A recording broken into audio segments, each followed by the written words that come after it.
instead of in the US, because the long haul travel was getting really boring. If you're doing it loads, Yeah. what's the point? I mean, I was on the road 300 days out of the year, so it's like constantly on the road, which was fun. I mean, it was great. I've been to Yeah. like all of the top 200 cities in the U.S., and so I've seen that's everywhere very in the U.S. cool. and all around Europe and stuff. So I'd kind of got to go, and what I really liked about it is because when I went was like during the week. Usually, and so I kind of got a feel of what it was like to live and work in a place instead of As opposed to what it's like as a tourist, yeah.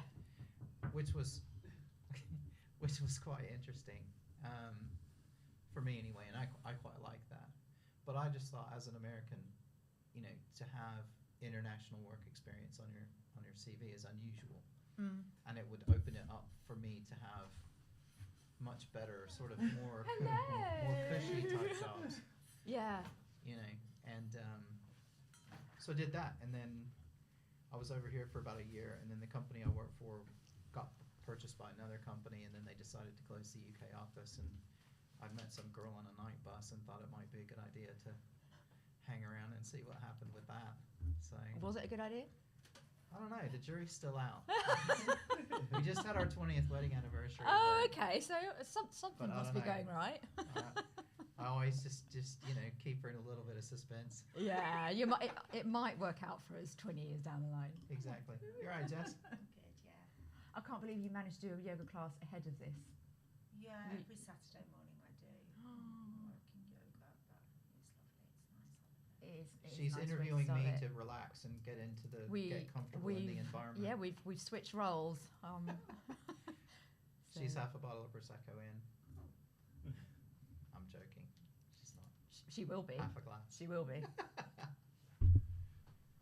Just realise the amount of detail that these cameras pick up of your face, which is A lot. a lot. A lot more than I've ever seen. Where's that echo coming from? It's coming from the TV.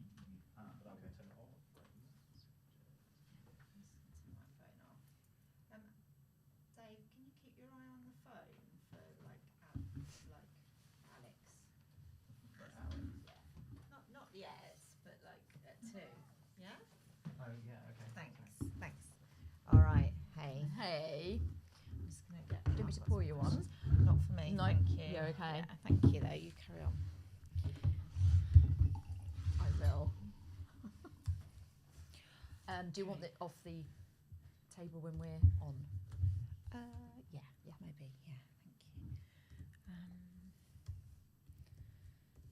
Cool. So the others have gone to Bromley, the Glades. Yeah, well, they needed to do Yeah. some shopping anyway, so he was like, well, why don't we, because Jack loves looking at toy shops and photographing what he wants for Christmas, so I was like, actually, that'll kill a bit of time. Yeah. So they've done that, and so they're actually tied in quite well. Nice. Yes. Right, so that is on silent. Let me just get rid of it. Would you like some? No, thank she's you. it's a no for Jess. I'm still yoga mode at the moment, so. Okay.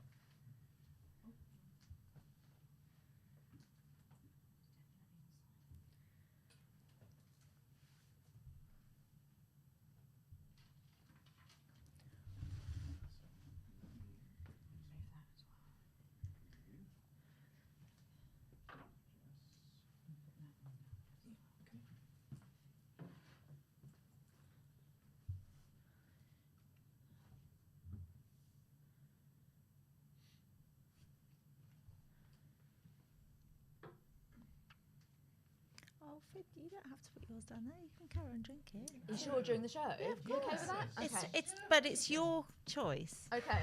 Fine. As long Whatever as you don't prefer. mind. Of course I I don't. just know some people these days can be really judgy about a drink. Not so, at all. Okay, I fine. promised you. Like, I you know you're could. not. I know you're not. I think I can keep this somewhere. There you go. She can just drink straight from it later. All right. I think that looks all right. Oh God, what am I wearing? I've come straight from yoga, so I didn't have really time to. Why did I wear them? Are you able to angle it so it's not doing all the Not way on the down wide to my ones, but feet? we can zoom in on it later. Yeah, so like ideally, so it's so. It's Actually, what kind you've of just done with like- your leg there. Yeah, We'll just That's edit great. it later. And you're matching Yeah, as well. that's a bit better, like that, because I've got cheap Uggs on from Primark as well. Do you know, I wouldn't have known when you walked in. I was like, oh, we've got the same Uggs. I wouldn't have known. I saved myself £123. Yes, you did. Yes, you did. And I'm now really upset about that because they look exactly the same. Yeah, they probably don't. They won't last as long. Doesn't That's matter. the Though. only You could thing. buy but like 100 pairs. yeah. of them. So I thought, you look nice as so do always. you, so do you.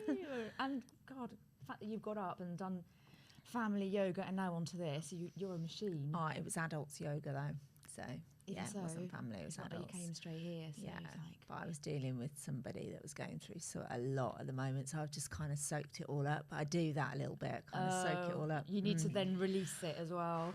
Yes. Yeah. Sorry, kicking you. You just Playing footsies with you. That's what happens when you give me glasses on. Love it.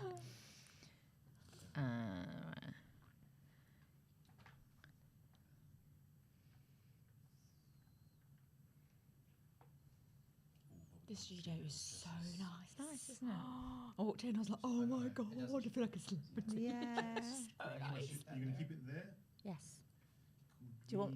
Is that okay? Mm-hmm. Removed it. Sure.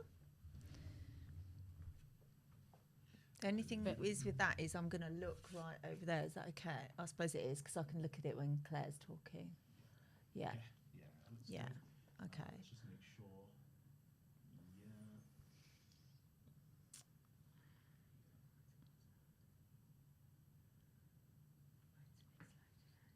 Yeah. Me too. Late night last night as well. I've just Some event organizer kept me up. yeah. It's been one of those weeks where it's been like It's been a lot this 14, week. 15 hours a day for me. That's good fun, though. It was really good fun. Really good fun. I feel like I've seen you guys 3 days in a row now. I think we need a break. I was thinking it was good. No, it was really good. Are you happy? Oh, we did a photo. Can we just like Oh. smile for the photo? Because I was just like, then. Do you want? Could you do a photo, Dave? I am doing Yeah. photos. Cool, but just warn us, so I'm not going. Thanks.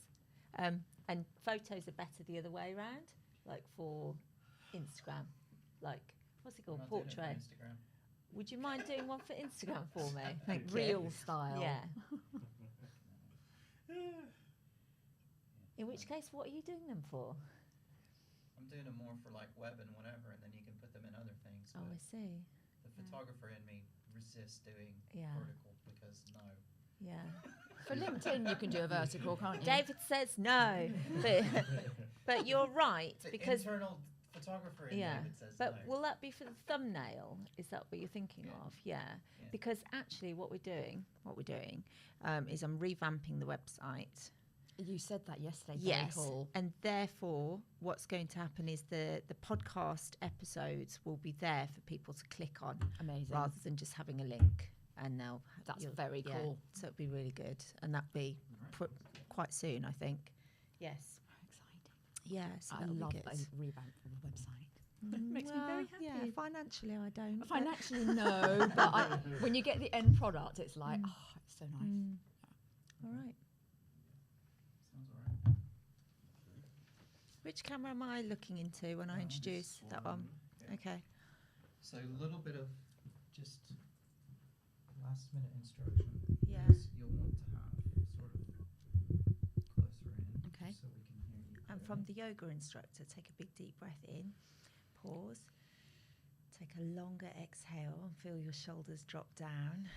Feel yourself grow tall and feel the confident you within you and know that you're capable of anything. So, and if you fluff anything, it doesn't matter. We're just here having a chat. It's cool. Okay. We can edit anything if you want it. Ideally, David would prefer not, but we can if you need to. Okay. Yeah. The only one small bit of instruction I will give you is try not to move forwards and backwards too much. Oh, so okay, the- fine. the So where do sound- You can do where's side to side. where am I that's fine, best? Then here. But just get where you're comfortable and then stay there, and then we'll focus on you there, and then that way. Right, got it. It's Okay. just if you start going. Is that okay, That's mic too wise, much. where I am here? So yeah. Yeah. Okay. It's a bit Okay. Got me sitting still. That's going to be an interesting one. All right, just chat for a second. La la la la la la. Great chat. Is that okay? Yeah, it's all right. I'm really not a singer. Also, Spark Business Network, King and Events is the best after 3. Right there, just read that. Spark Business Networking and Events is the best. Woohoo! Yep. You can sit right there if you want to. Yeah, I still think this might want to come a little closer. Okay. All right, Tess, I'll bring your phone over with me. It's on silence. It's all good. Yeah, but in Yeah, case Alex okay. messages, right? I'm supposed to. Yeah. So He's going to be getting here for about 5 to, so I'm quite keen to get started, if that's all right. yeah, that's good. Yeah. Can I get you to sit here? Let me just teach you 1, 2, 1, 2.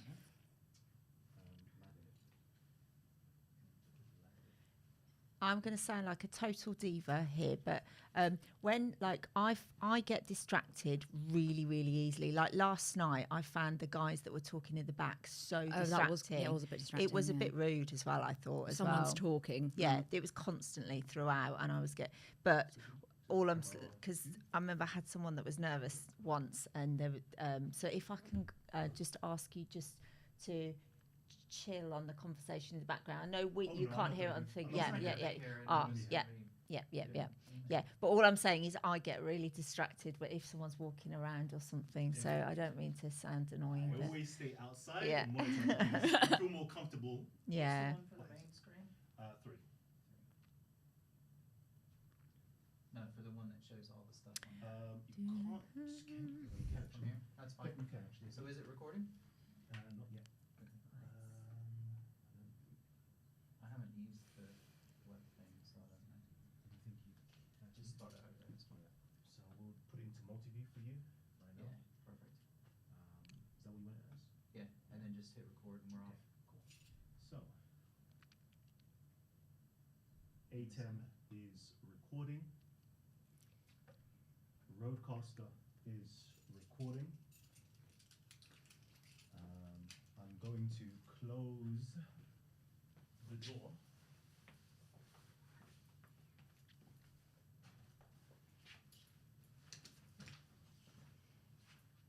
All right. Is there anything else? Deep. Fine. And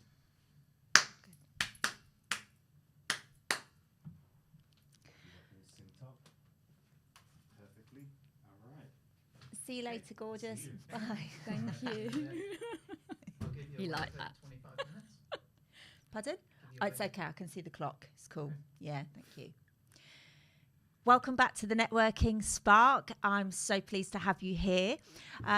In this podcast, we delve into the minds of extraordinary entrepreneurs, industry leaders, and innovators, people that like to take action and people that might have some secrets to be able to share with other business owners. So, on that note, I am delighted to introduce the amazing Claire Marshall today. Now, Claire is a fractional CMO, and I'd love you to start, Claire, by just explaining a little bit about what a fractional CMO does. So, welcome so much on the podcast today. Oh, thanks, Jess. Amazing to be here. So fractional CMO is slightly less well known in the UK than it is in the US, so it started to transition over.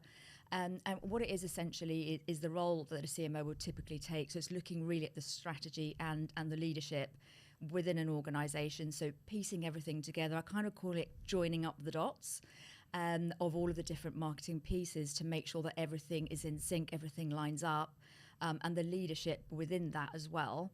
Now, in bigger firms, obviously, they have the budget to have those people in-house, but with growing firms, that's often the missing piece is making sure everything dots together. And that's where a fractional CMO can come in to do that on a part-time basis so that you can get that growth without having to invest the big budget and the risk, I suppose, of bringing somebody in full-time. Wonderful. So you really support businesses, but also entrepreneurs. And I know that you're taking steps in setting up your own agency. But let's talk about the entrepreneurial mindset. What do you think forms an entrepreneurial mindset? What are the key elements?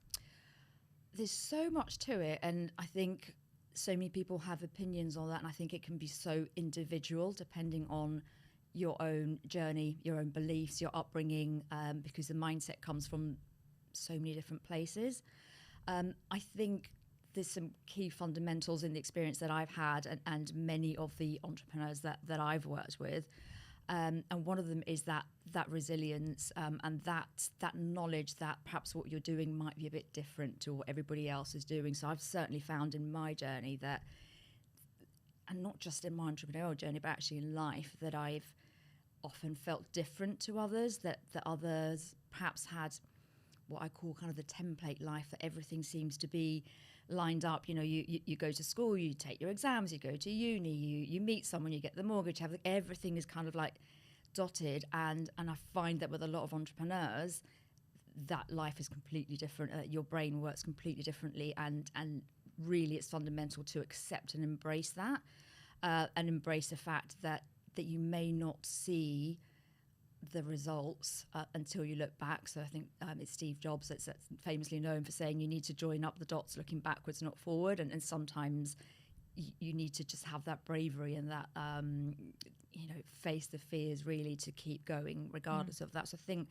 a lot of it is about embracing your individuality and being okay not to be part of the template. And also just you're still in the game as long as you're still in the game.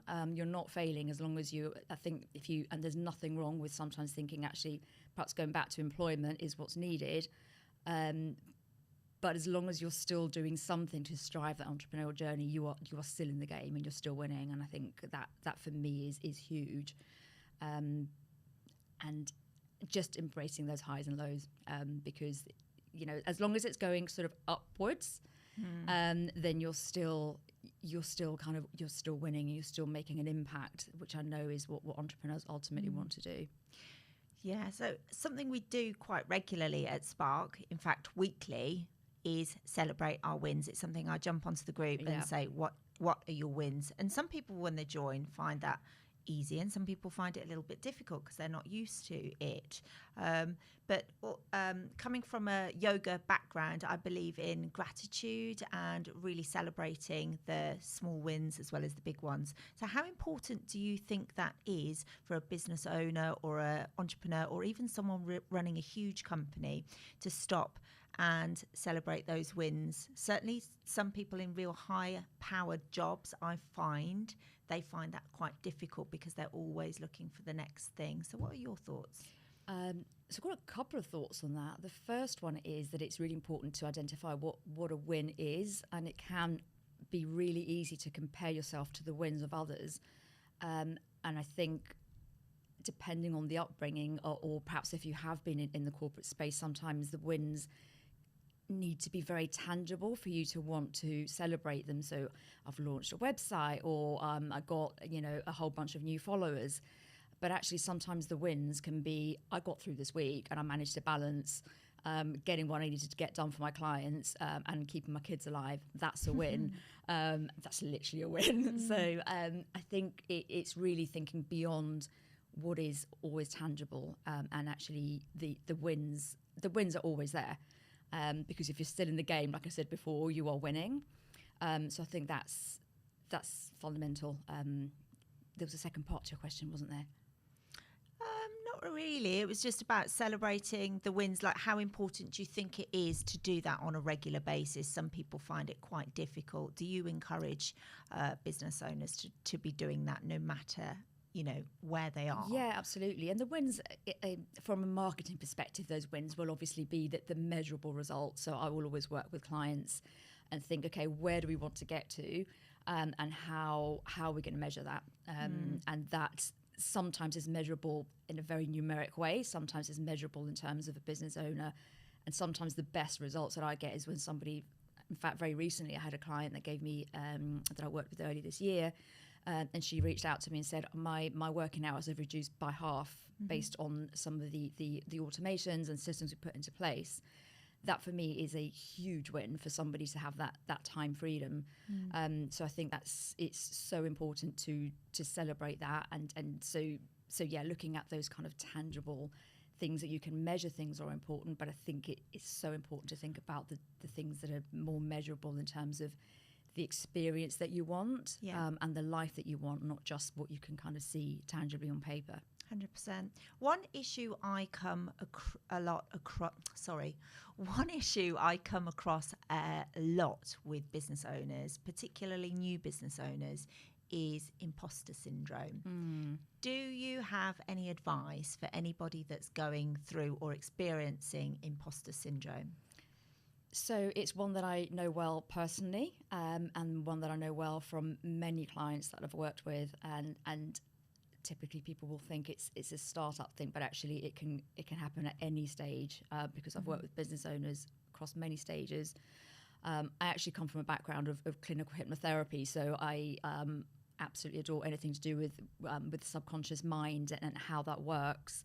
So I think there's obviously things that you can do subconsciously to address that if you're feeling when you're looking around, and it's certainly feelings that I can absolutely relate to and see others and think they're doing it better, they're doing it quicker, I'm not good enough, why would they come to me, or all of those kinds of feelings. So there's definitely techniques that you can use subconsciously, but the biggest thing that I find is if you can acknowledge and recognize the exact physical feeling that you have when you know that you're holding yourself back because fear is getting in the way, i.e. you're getting in the way.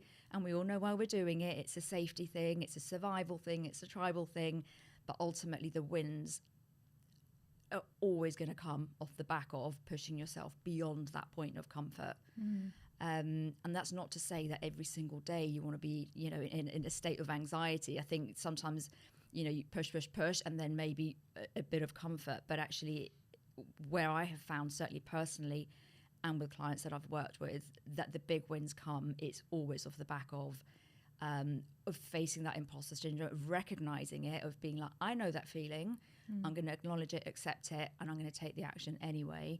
And I know it's easy to say, and I know that it's very commonly said, it's like, take the action anyway, but sometimes you need to just literally get through the actual bile that is coming up at the thought of doing something, and just do it anyway, because it's by far where the growth comes from.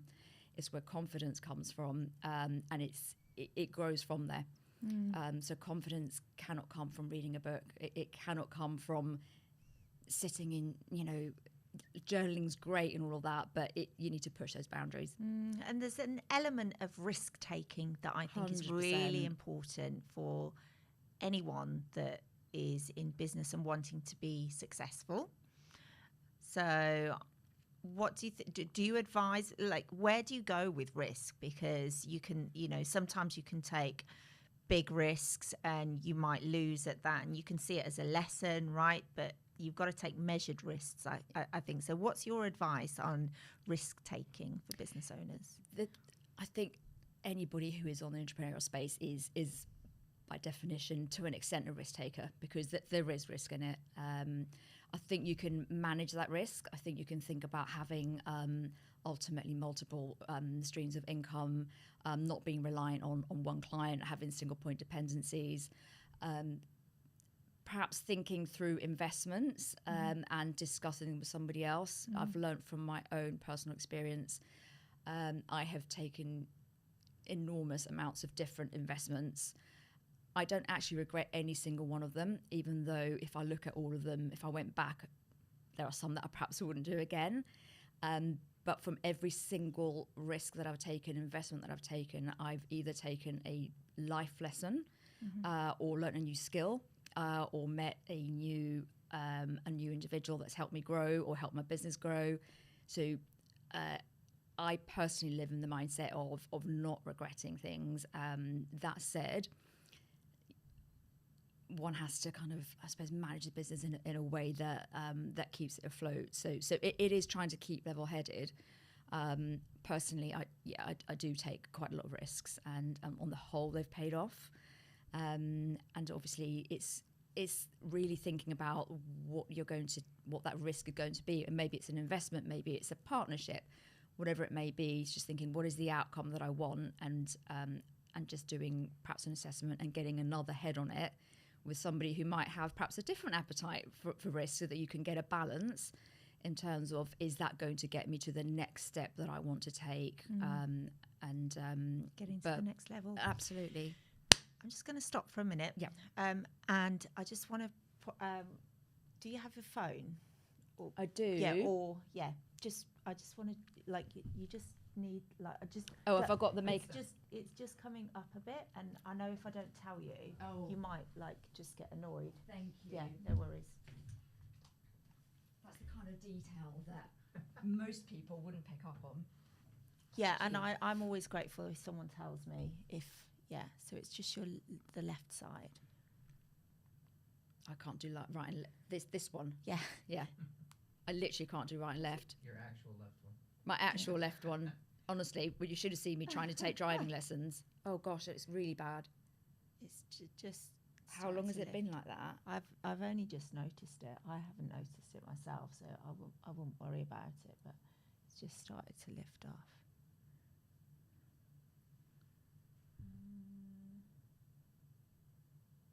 Dave, do you mind if I do the beginning bit again? Do what you want. Is that okay? Yeah, of course. Thank you. Am I off camera now? If you do it now, or do you want to do it while I'm doing this? I think it's. I'm just going to read my notes again because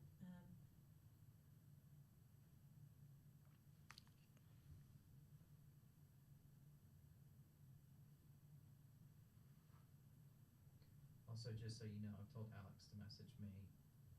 I told him as well. So.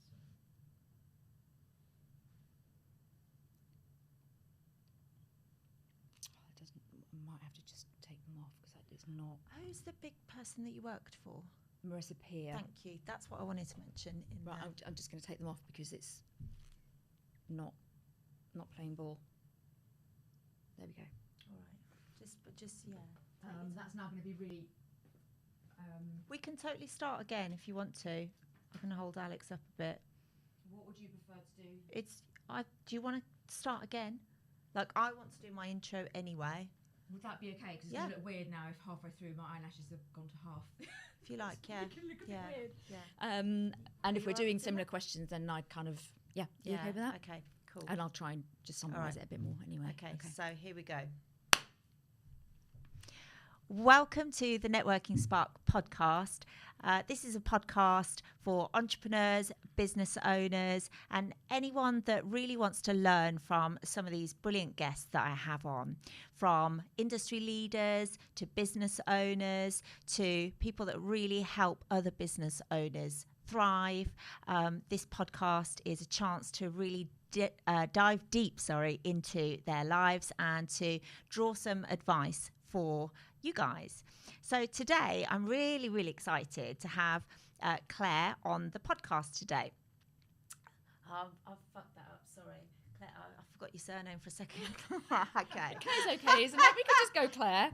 Okay, here we go. Welcome back to the Networking Spark podcast. It's great to have you here. The Networking Spark podcast is for, oh God, I'm totally losing it, where we dive deep into the minds of extraordinary leaders. And this is why I don't normally do scripts.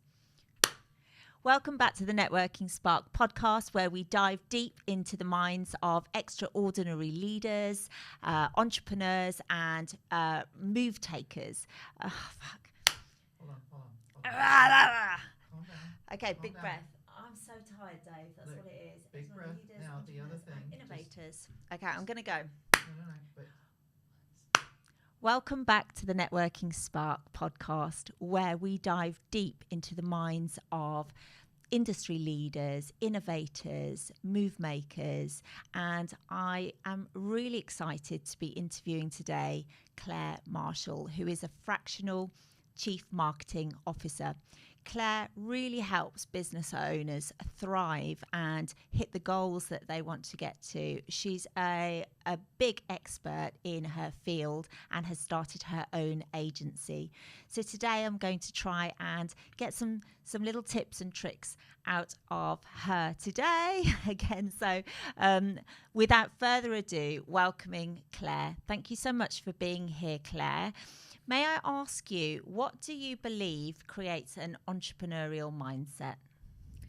So, entrepreneurial mindset is really about, I think, being out. Oh God, I've fucked this up as well now. God. Okay, we'll start again. Sorry. Don't worry, that's the first question I'm going to ask First time you. round, I nailed that one, but okay. Drink What some did I more say? fizz and Yeah. we'll get... Sorry, God. Okay. You're both overthinking it now. Yeah. Welcome to the Networking Spark podcast, where we dive deep into the minds of entrepreneurs, move makers, innovators, and people that are really inspiring. So today, I'm absolutely thrilled to introduce you to Claire Marshall. Claire is a fractional chief marketing officer, and she really helps to support business owners smash their goals and get to where they want to be in their business and their life. Sorry, I get really like, all right, Alex Start is again. here, so there's this is a nightmare. Okay, sorry, Claire. No, God, it's not. Do it again. It's me. It's the Yeah. eyelash. It's the eyelash. Okay, right. I'm we'll so do this. sorry. Just if you wouldn't mind, just like chat to Alex, and I'm gonna go out. I'm gonna take Alex for a coffee. yeah, that'd be cool. And And we'll just let it roll. yeah, this is Yeah, fine. Don't that'd worry be about any great. of this. It's all. We'll just kill all the shit at the beginning. It's easier actually just Perfect. to do Yeah, it. exactly. The one thing I'll just comment, when you clap and you start talking, give a little bit of space. All right. Because sometimes you run stuff together, Mhm. and then it means I can't edit it Okay. easily. So do Yeah. the clap. Do you want me to pause, clap? and then- yeah, it's fine. I mean, it's fine. Yeah, Because it helps to it find it. does help a doesn't little it? bit Yeah. to find Okay. it. But yeah, All right. just relax. It's all good. I will do. So, in all honesty, I prefer it when there's no one in the background anyway. So it'll Okay. be all good now. So Awesome. yeah. So let's go back to taking a big deep breath and we'll start again. I'm sorry, lovely. It's been not. like- No, it's me. I can't believe we were like, literally about 2/3 of the way there, and then it's like, but thank you for saying Yeah. that because that would have actually really annoyed me. No, no And- worries. Are you cool with that question to start with, or do you want me to dive into? No, another that's one? fine. Let's go with that. Yeah. Okay. All right, here we go. Welcome to the Networking Spark podcast. Once again, we're going to dive deep into an entrepreneur's mind. So, on this podcast, I interview move makers, innovators, industry leaders, and business owners and entrepreneurs. And the idea is to get some tips and tricks and secrets and things to inspire you as a potential business owner. I assume you are anyway, but if not, no worries. Today, we have got the amazing Claire Marshall. Claire is a Chief Marketing Officer, and today I'm going to be interviewing her to draw out some tips and tricks and really to find out who is Claire. So welcome, Claire. Thank you. Lovely Thank to you be so much. here. Yeah, thank you so much for being here. So tell me, what do you think makes an entrepreneurial mindset? So, I think what stands, I suppose, entrepreneurs out is this mindset of always trying to think of something different, always trying to come up with solutions or innovations or different ways of doing things. So it's really about thinking outside of the mold. And I think that's an incredible skill to have. I think with it come a lot of challenges. Sometimes entrepreneurs can't switch that off and are always thinking that. I think sometimes entrepreneurs, and I speak for myself in terms of the journey I've had, and obviously many others I've spoken with, can sometimes feel quite isolated in that journey and not necessarily feel that they're living what I sometimes refer to as the template life that perhaps others are. So it's this incredible balancing, I suppose, of having this brain that is always looking for different things. And wanting to build and create, whilst also trying to obviously fit within a society as well, and the challenges that can kind of come with just being a little bit outside of the mold. Yeah, because actually all of that, when you've got an entrepreneurial mindset or brain, it can be maybe on the odd occasion a little bit overwhelming, because you've got all of these ideas all the time and you start doing so many things, and then it's like, well, For sure. I mean, you name one entrepreneur that doesn't have about 25 different URLs that you've come up with, and it's like, this is going to be the next thing, or that's going to be, and that, shiny penny syndrome is such a huge thing with just about everybody that I've worked with myself, because your brain is always trying to think of different things. Which is great, but the key really is on homing in on what does the focus need to be now, and what is the one thing that I need to drive right now for success, and being able to park or delegate the others. yeah, 100%. A common element I find with business owners, particularly new business owners, and I know you have all sorts of clients, right? But you do quite like taking on new business owners. I love startups. I love growing businesses. I can definitely work with businesses at different stages, but my passion is definitely there. Snap, same. Yeah. But within Spark, we have a lot of business owners, and often new business owners. And a common issue I see a lot is imposter syndrome, and that can be for somebody that's just started their business. And then they realise, of course, they've got lots of competition out there. Now, I think competition is a good thing. And if you flip it and use it to drive you forward, then that can be a great thing. But what would your advice be to somebody that's feeling a little bit frozen because they're worried about treading on someone else's toes? Or Yeah. I completely agree with you. I think the competition actually, I think when you see something, whether it's, I don't know, an advert somewhere, or I don't know, someone's social something, and you get that little green monster come up of, oh, they're doing what I want to be doing. I actually think it's really great to cling on to that, because then it's what you think, okay, they're doing, that gives you that sign that it's what you want to be doing. So I think it can actually be a really good thing, and that competition, like you said as well, can be healthy. It can be, if they're doing that, that can kind of push me to better myself. I think there's also a slightly darker side to that, because that can easily turn the other way, and make you feel, if you've got imposter syndrome, that somebody else is doing it better than you, that they're more worthy of it than you are, and it can be very easy to get into a cycle of perfectionism. I will do that when. I'll do that when I have the perfect brand. I'll do it when I have the perfect website, when I've done more training, when I have more experience. And the reality is procrastinate.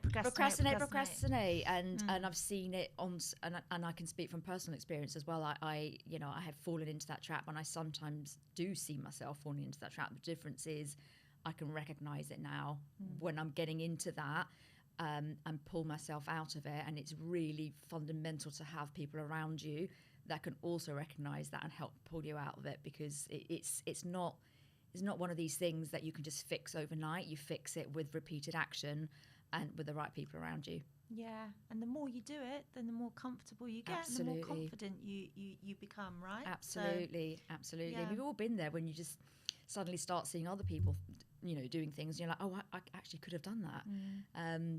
But 5 years ago, you held yourself back because you didn't think you could. So yeah, it's about taking that action. So you support business owners. Tell us about. I know, for instance, you've been working for a huge name back in the past, Marissa Peer, which was amazing. In fact, let's start there. Would you mind telling us about how did you end up working for Marissa Peer, and what was the experience like? Yeah, so that was actually off the back of LinkedIn, because my background is, apart from my corporate career, is as a trained clinical hypnotherapist.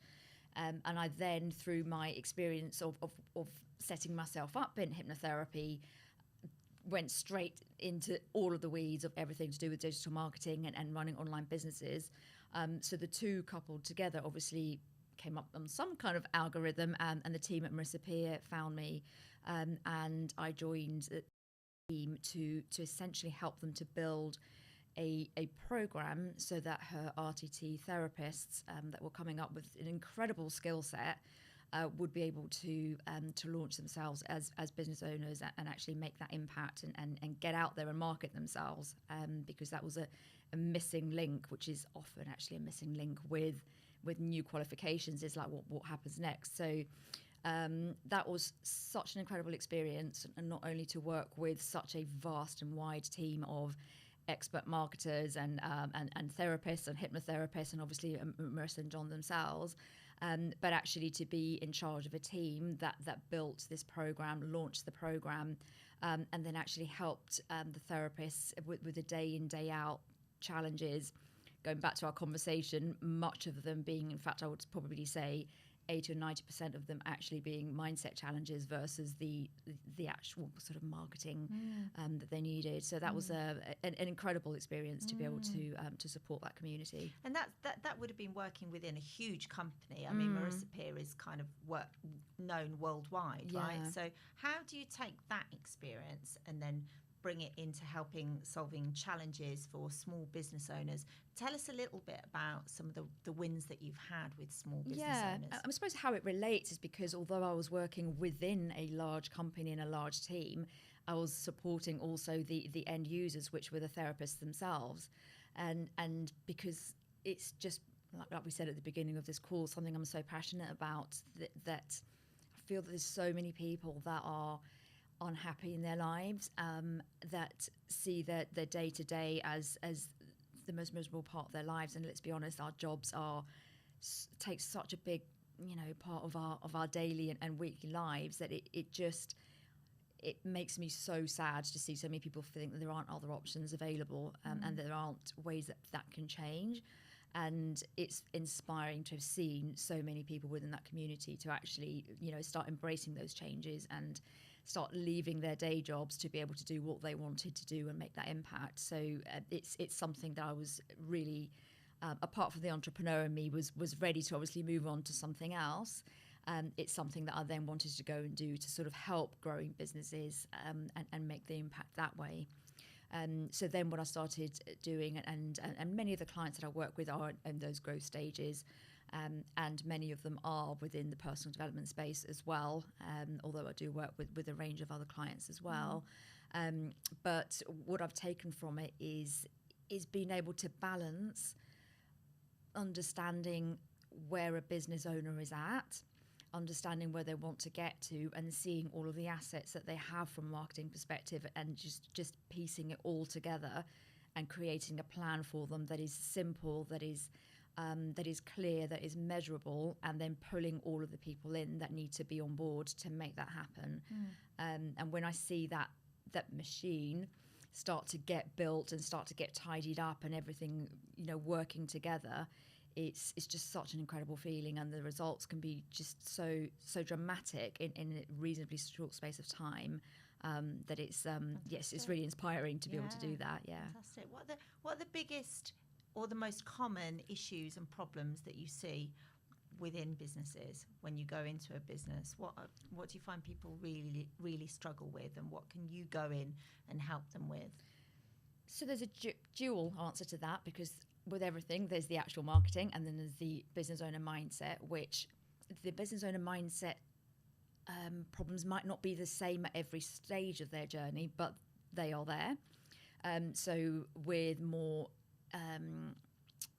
established businesses, the business owner might, for example, have got so far that they are reluctant to relinquish control, and they become the blocker to their own business because they know full well all of the things that need to be done, but they want to have oversight of everything, and sometimes that can be a challenge to overcome of how can we actually release you from that, so that you can just allow your team or other people to become control freaks, don't they? And I get it. I totally get it, because you've built something up from the ground. It is like your baby.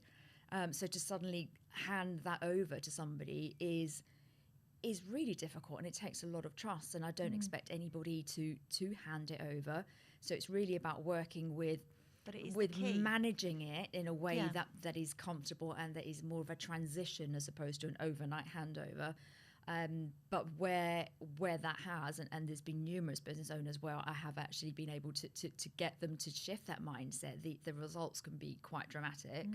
So that's on the mindset level, which is huge. And then on the marketing level, what I see is, as entrepreneurs, many of the businesses will have lots of moving parts. So they'll have the socials, for example, they'll have the website, they'll have a funnel, they'll have the mailing list, all of these different things, but none of them are really speaking to each other in a way that syncs up. Hence Syncra, the agency that I've built off the back of the work that I'm doing, because it's almost, and it probably comes back to that person has this, that person, I need one of those, and they're all there, but they're not really operating properly, and they're not really operating in a way that gives them the results. So they're frustrated because they feel they've made huge investments into marketing, because they have thought the problem is I need one of all of these different things, but they haven't joined them all up so that they work efficiently, and so that you're actually thinking about your end user, thinking about what the problem is, the result is that you want to get, and making that all join up. And that's where I come in and take that bird's eye perspective. Because marketing is like the driving force behind a business, isn't it, really? That should come first, do you think? Well, I think it depends on the stage, because and as we've progressed more with marketing, I think marketing is more and more merged with sales and PR. I don't think it's as separate as it perhaps used to be. But I think it's fundamental to understand what marketing is needed depending on what your needs are for the business. So for a startup to decide sometimes that they even want, a website or a funnel when they haven't even necessarily nailed their offer or got their first few sales in, not necessary. Let's maybe think about getting some business cards and meeting your local, people because around you. Isn't that procrastination when somebody's saying, I don't want to do it yet because I want to get my website sorted and everything needs to be perfect? I think it's procrastination. I think it's perfectionism, but I think it's also perhaps some of the dated thinking of I can't possibly be out there expecting people to take me seriously as a business owner if I don't have X, Y, Z.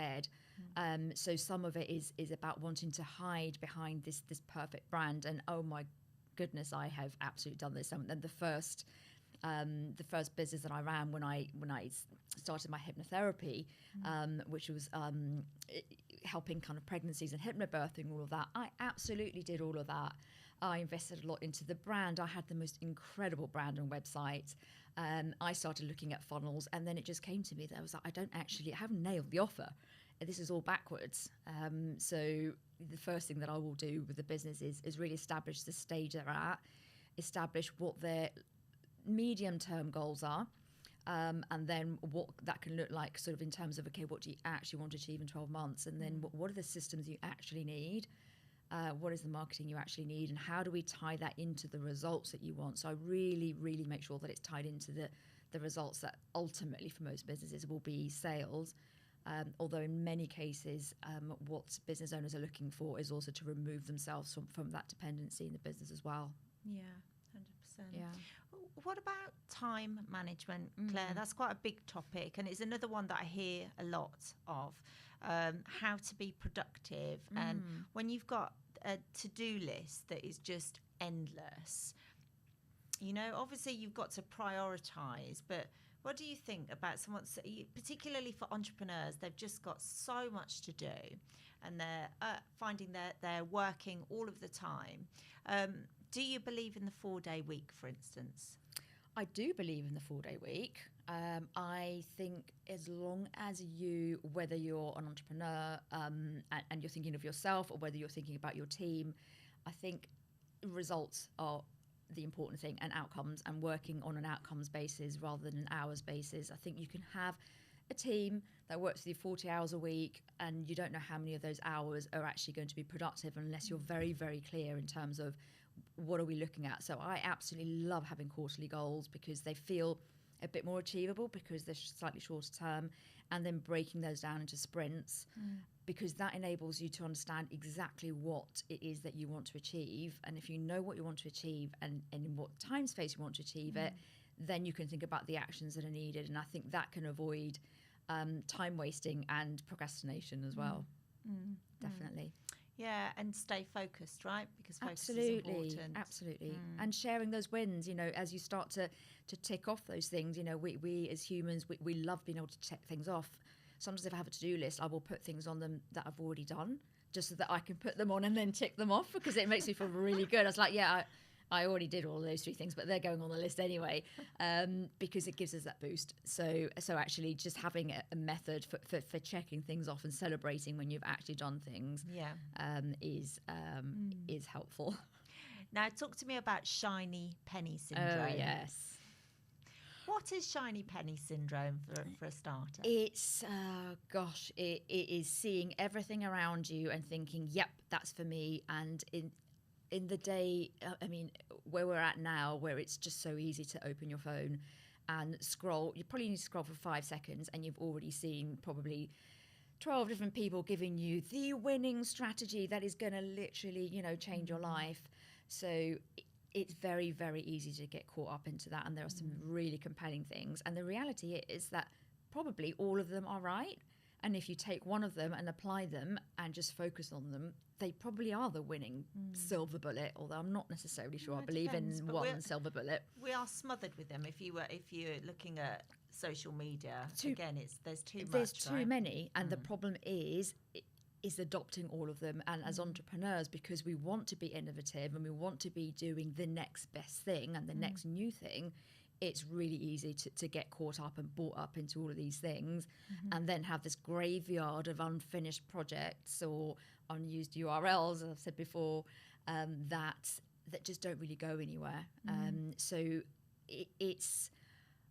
I don't think you can necessarily always, if your mind is wired that way, avoid it, but you can try and manage it by maybe going, that's a great idea. Let me stick that onto, I don't know, whether you use pen and paper, whether you use an Asana board, whatever your systems are, stick it into the back burner of, this is a great idea, but it's not necessarily one I'll apply now. So you're giving it, you know, you're noting it down, but you're not necessarily taking action on it unless you know it's going to drive you to that next big goal, which is why I think that planning and goal setting can be really fundamental. Yeah. So listen, as a fractional CMO with an agency, when you go in and look at somebody's business, right? What, you know, I suppose every business is different, but is there generally a little bit, you go in and you look at their business and then you give them an action plan, and sort of what's kind of usually the time frame and the process? Yeah, so what I always do is diagnose first. First I start obviously with a conversation just to get a feel of where they're at. And then start with an audit, because I don't think you can give a solution to something without a diagnosis of to what's going on. So the audit will look at absolutely everything that's going on in the business, but not just looking at their marketing assets, but actually really getting deep with the business owner in terms of what's going on what's going on with your team. If you have one, sometimes, and I said before, typically CMOs are obviously for bigger businesses, because I like to work with smaller ones as well. Sometimes they don't have a team. And that's where the agency strand comes in, because I can then bring people in to do the delivery. But it's really getting a feel of where they're at and where they want to be, and what they already have in place. So that's what the audit will do.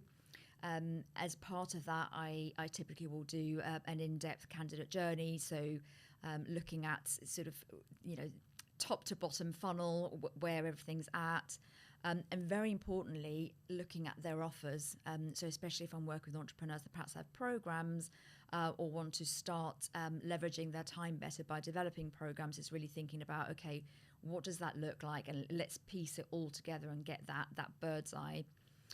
I'll then look at what does that look like over 12 months and get agreement with the business owner in terms of, yeah, that feels like what I'd love to achieve in 12 months. And then I start with a detailed quarterly plan in terms of what it looks like.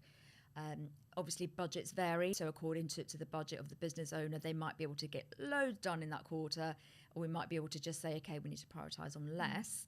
And then what I do, if they have a team, is oversee the team and the work and the delivery. If they don't, and this can be a crux for them, it's like, great, you've given me all this inspiration, all these ideas, who's going to deliver on all of it?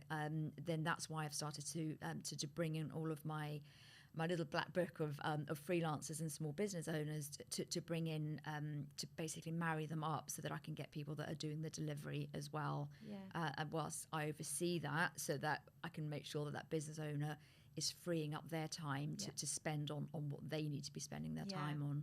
Because I personally think that building a team is one of the most important parts. I mean, there's a lot to building a business, but building a team is really important, because if you get that wrong, it can totally trash the business. You can totally fail. Absolutely.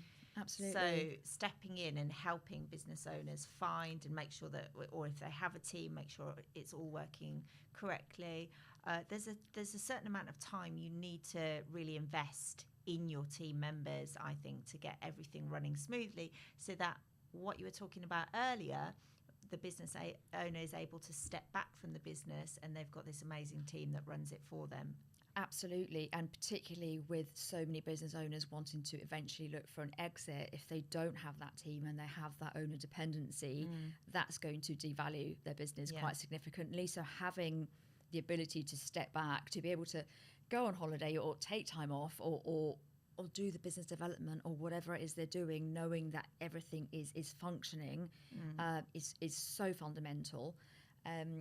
But it's about building up to that point as well. And for the businesses that perhaps aren't yet in a position to be able to hire in, it can be really great for them to find the right freelancers to get them to that place, so that they can get their marketing on point, get their sales on point, to then start thinking, okay, what are the first hiring opportunities that we need to be thinking about, and build it out that way, as opposed to thinking from the outset that you necessarily need to bring that team in, especially with the changes that are happening now with employment. I know there's a lot of business owners that are starting to become a little bit worried about hiring.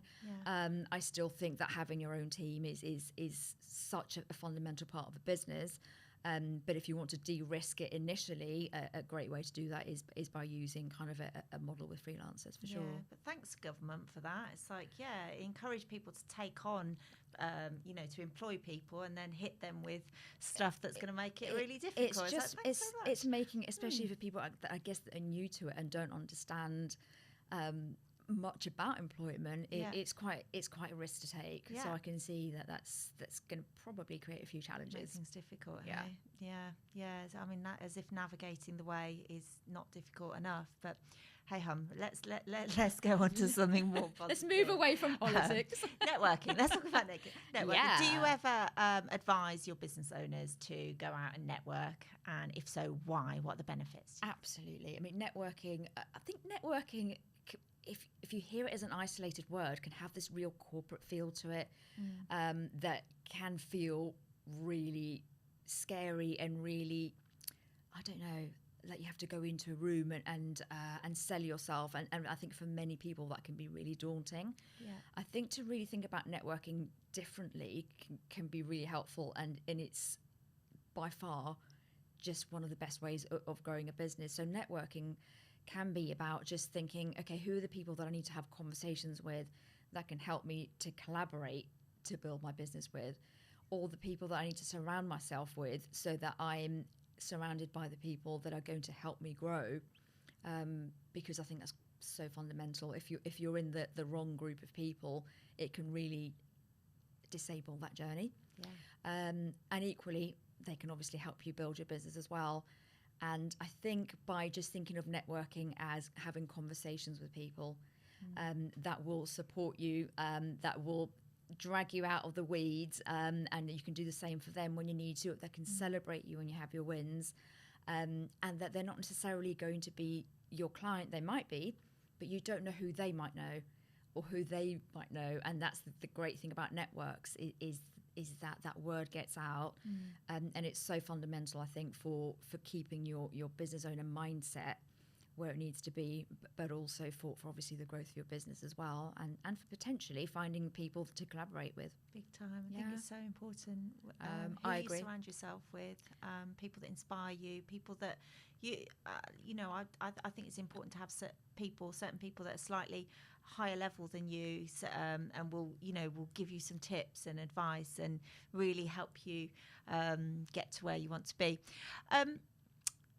Tell us about how you've ended up to where you are today? Who is Claire Marshall? What was your journey? Tell us. So the journey, I don't think there's necessarily a starting point. I think if I, like I mentioned earlier, joining the dots backwards, if I think about my childhood, the Wales at school and all that, I think I always felt a little bit different, and I don't mean that in a good way, in the way that I felt a bit of an outsider, and that I wasn't necessarily following that same journey as everyone else, and I didn't really know what I wanted to do. I didn't have this like laid out career path in front of me at any point.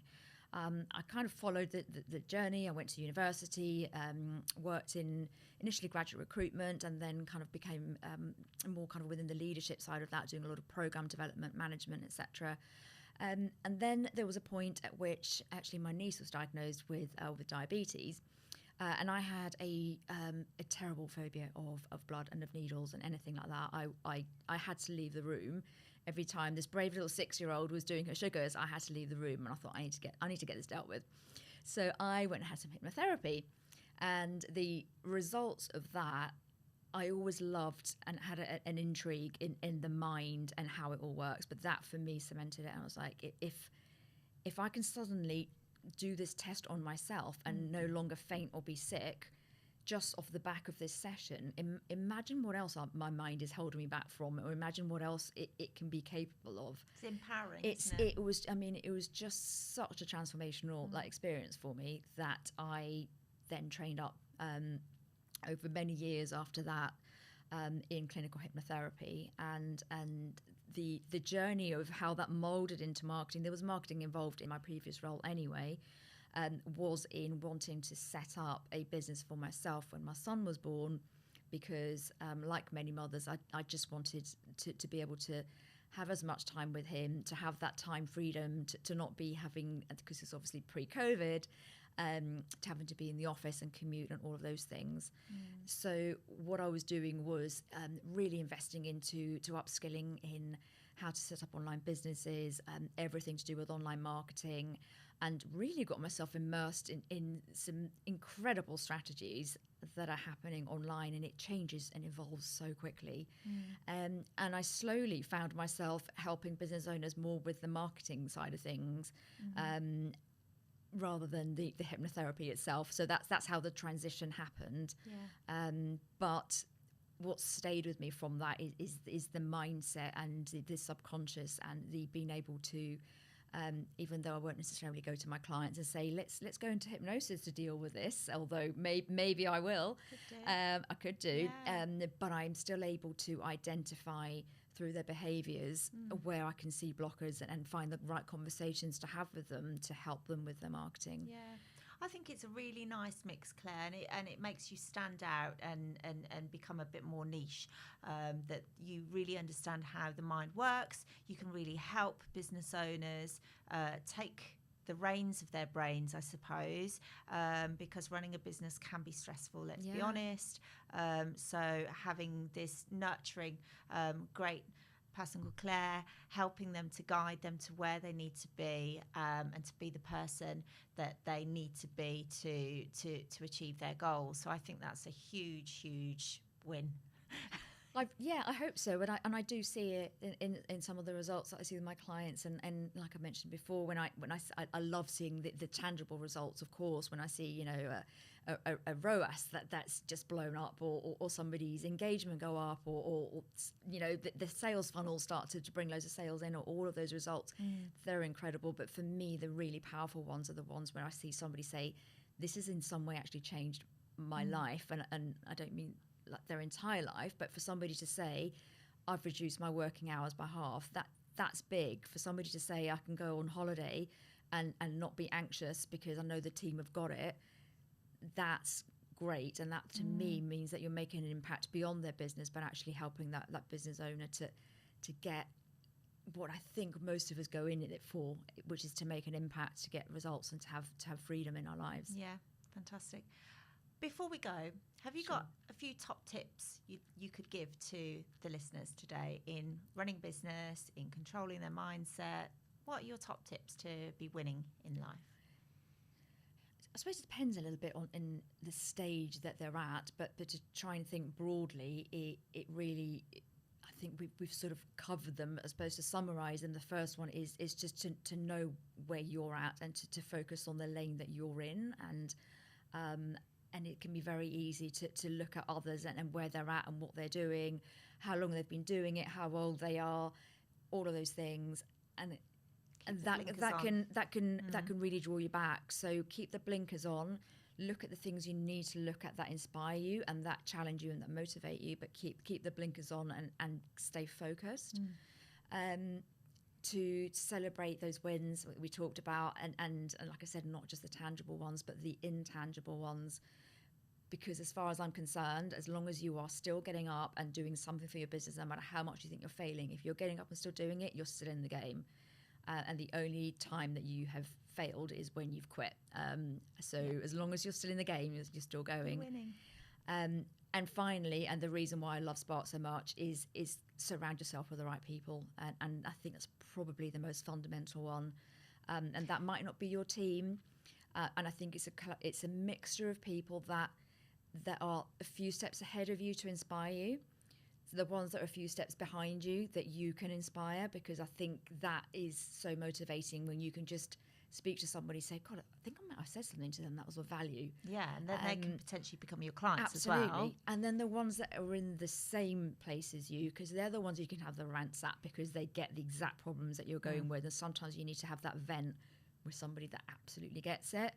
And you can only get that by having that community of people around you and understanding where you're at and knowing that whatever stage you're at is okay. Yeah, 100%. And knowing that some days you won't think it's okay. And when you have those days, and I have those days all the time, the days when you're like, oh, why am I doing it? Let me just go on LinkedIn and find a job. Surely that's easier. It's okay to have those days as well, because tomorrow is a new day. Another day. Yeah, Absolutely. Yeah. Just going back to one of your points there, celebrating wins, you've just been in Spark for a short amount of time. Do you find it quite nice when on Friday we all state our wins on the WhatsApp group, and I find it creates a really great atmosphere. It's such an incredible vibe. And like I said, some of those wins, I love that there's a mixture of those wins, like I mentioned before. So some of it will be somebody getting an award, somebody that I might know in this room that's just been nominated for 2 awards, for example. So those are incredible wins. And I love the fact that everybody is celebrating that together, versus somebody else's win might be, my kids were sick and I just about managed to get my client work done and got through the week. Yeah. So I think it's so important. And I think even if you're not, because there might be, because you're busy or because your head's in a different place, you might not actually necessarily even get involved in sharing your own wins. Just reading those is so inspiring. It trains your brain to focus on the positive in life. Absolutely. And so does gratitude, similar sort of thing. So yeah, absolutely. And what you focus on inevitably is what you attract, as we know. So yeah, so important. So on that note, let's kind of finish on the fact that we've had a brilliant interview. You've shared so much advice with our listeners, and I think you're a beautiful person. You've got a wealth of knowledge and you're really caring and quite unique with what you've got with the NLP, and is it NLP you do? Hypnotherapy. Hypnotherapy Closely and linked, marketing, yes. Merging together. I just think you've got so much to offer. So thank you so much, Claire Thank Marshall. you, Jess. Lovely to be here. Wonderful. Did it at the end. That was me saying, it's fine, it'll be easy. But you didn't expect that. This is me on a very rare bad day. If this is you on a bad day, what are you like on a good day? That was great. This is me on a bad day. That was great. I'm sorry about the eyelash thing, because actually we were on a roll with the first one, and actually I think this one was better. It was. I mean, I could have not mentioned it. Come on in. No, because if that had gone, yeah. Hello. Sorry, we are behind. Outside. Is Alex and Dave outside? Yeah, I think they've gone to like a coffee shop. Yeah. Cool. I should let them know then. I've let them know already. Okay, great. Good stuff. Feel free to finish that. I'll finish it until Alex turns up. Thank you so much, Jess. No worries. That was so much fun. Good. I'm glad it went okay in the end. I do think it's better just like, I don't know what it is. I don't know whether I'm slightly ADHD, but I do get distracted so easily. I think it's distractions, and I think also if obviously the cameras are there, but I think if someone's watching you Yeah, you just, feel a bit more it probably pressured. comes with time. And you just you It get does, used to it. yeah. But actually, that felt more like a conversation, didn't it? The final one. When I So- first started doing this, it didn't bother me at all. But I think I had someone. It was Neil who is he's hugely ADHD, and he found it quite difficult, and he said that to me. And since he said it to me, Oh, you've it's become like aware of it now. I've become Oh, aware that's of it. really annoying. Yeah, so I need to let that go and go back to sort of day one where I was like, yeah, whatever. How many have you got today? One more. Just one more. It's Just one Alex more. from last night. Oh, Alex, and yeah, Alex. so He's that good at Alex. talking. That Alex. Yes. Because I'm going to be doing his podcast at some point. That's an online one though. Yeah, that'd be Um, cool. That'd be good for you to see. Alex, where did I put my little bag? Is it under? Oh, it's under here. I'm just gonna. Yeah, he's literally just starting that, so good. Be good to go on. I think he's launching it this week or next week. Very cool. What have you got coming up this week? Slightly quieter one, because there was a lot going on this week, wasn't there? Yeah, it was probably one of the longest weeks I've had for a while. It was non-stop. Because I'm also, I think going from half term to going back into doing school yoga is, I can't just relax into work and just, I like to monofocus and really get stuff done. And then, I've got to go to school yoga now, so can't do that. But next week is a lot quieter. That's good. Yeah, haven't Sometimes really. you need that kind of like head Yeah. down space. So next week will be catching up, really. I think. Yeah. Actually, sorry, no. I've got No. never. No. This is Jess we're talking about. Come on. I've got to go. I just remembered. I've got to go. I've got to have an interview with the judge for the awards, and then I've got to go and film. I've got to come up with a script, and for both categories of awards that I've been nominated for, and then I've got to go to a hotel, and they've got to film me doing an introduction to myself and talking about the business. I didn't realize all this went on. I thought you just got nominated and rocked up Yeah, to the no, nor awards. did I. So, so that'll be kind of, because they've got them scheduled one after the other. So, Okay. yeah, so I've got that. I need to prepare that tomorrow. But other than that, it's kind of a bit more chilled. Yes. Yeah. So, That'd be incredible though. Hmm? That would be incredible though. yeah, it should be good. I'm really pleased that there's quite a few sparky people coming. Yeah. Well, it looks like you might have to increase the table Yes, size if they'll can. do it. Yeah, thanks. If we can, that is. So, Well, weirdly, I haven't felt cold at all whilst we were doing that, and do you now feel I'm the like, aircon yeah, coming I on? feel it now. Yeah. You look amazing, by the way. Yeah. You look really good. And I'm thinking, well, I need to sort myself out. No, you 'cause- look great. At least you didn't have an eyelash that you had to remove. Oh, it's halfway fine. through. It's You a- missed this. Oh no, I saw. Oh, you. I saw. Oh, I you saw. saw. Yeah. Did you see it beforehand? No, I didn't see it beforehand. So So we had to start again. yeah, so you started again about 4 times. Yes, we did. But it was flowing so nicely. It was flowing so Yeah. nice. I'm So so nicely. sorry. Do you know what? Yeah. I don't ever put fake eyelashes on either, as you can tell. That's I why thought didn't- I was like, oh, look at your Yeah, eyelashes. obviously they were fake. You would have wanted me to tell you, wouldn't you? I did do the 100%, right because thing. if that had gone live with that thing, it would have annoyed me for life. So I'm really Yeah. happy that you did that, and I'm so sorry that it means that everything's ran behind, because we were in a flow. It's all right. That said, I kind of feel like the one we did at the end, I think we'd relaxed into it a bit more then. Yeah. I think it was probably a bit more. Yeah, exactly. So Exactly. So yeah, all good. All good. Lesson in life. Don't put new things on your face when you're going to be in front of the camera. Oh, it's the left.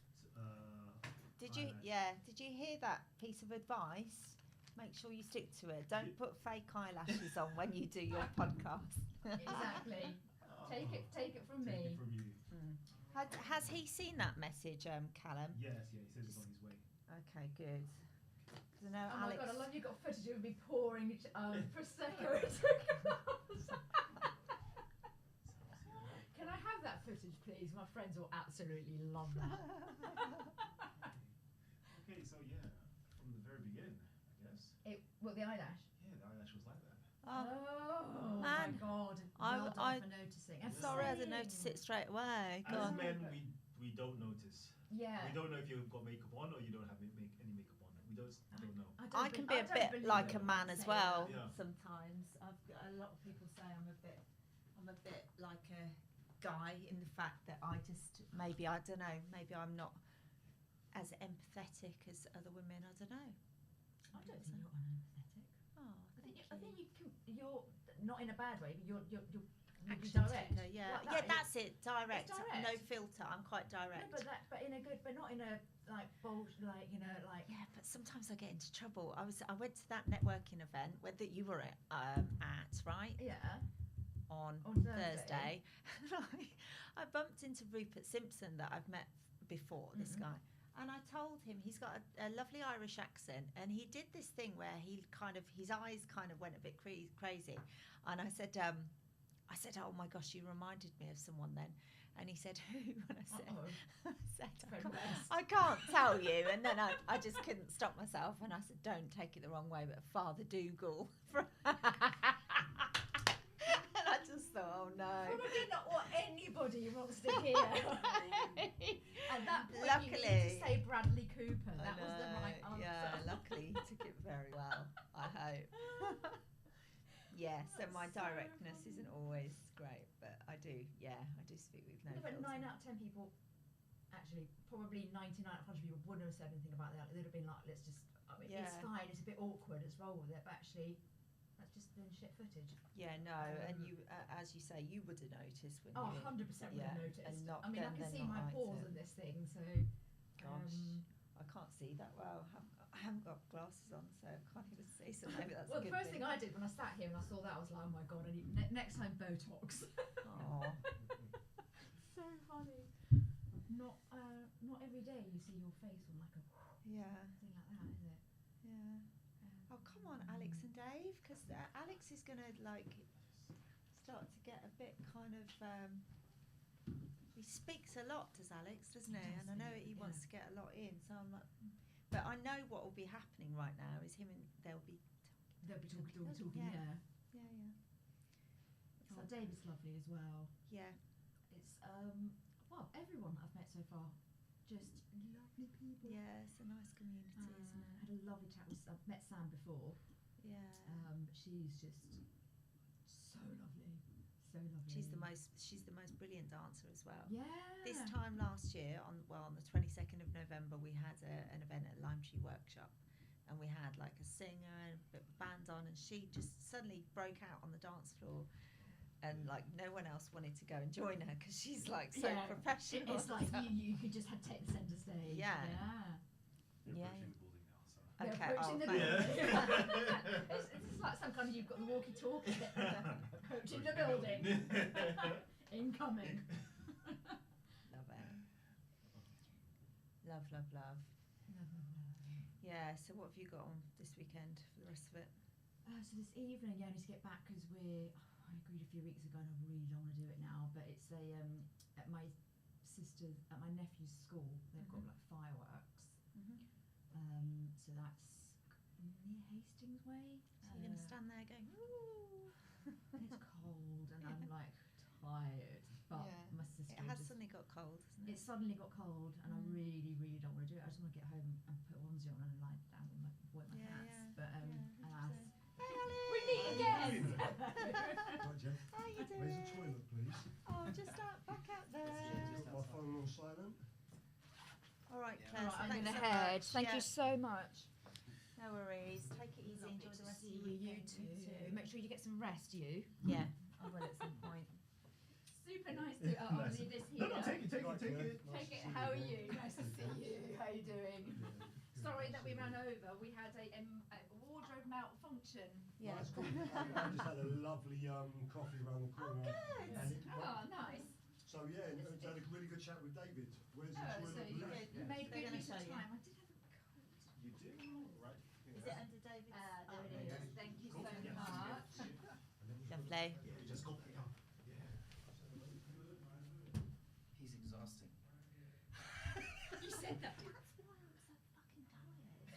I've been leaving. He's left me about 1,000 But that's voice fine. You can notes. just wind him up, set him up, and just let him talk for half an hour. And you're just That's what like, you say about me when I leave. No, not at all. Not at all. I just know that I don't really have to concentrate because I just ask and then like, blah.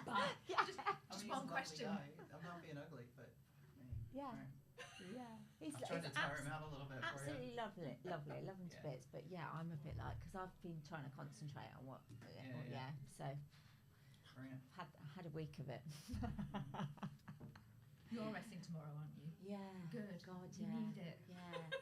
Yeah, in all honesty, that's like that's what's wrong with me today. I just felt like curling up after yoga, curling up under my duvet.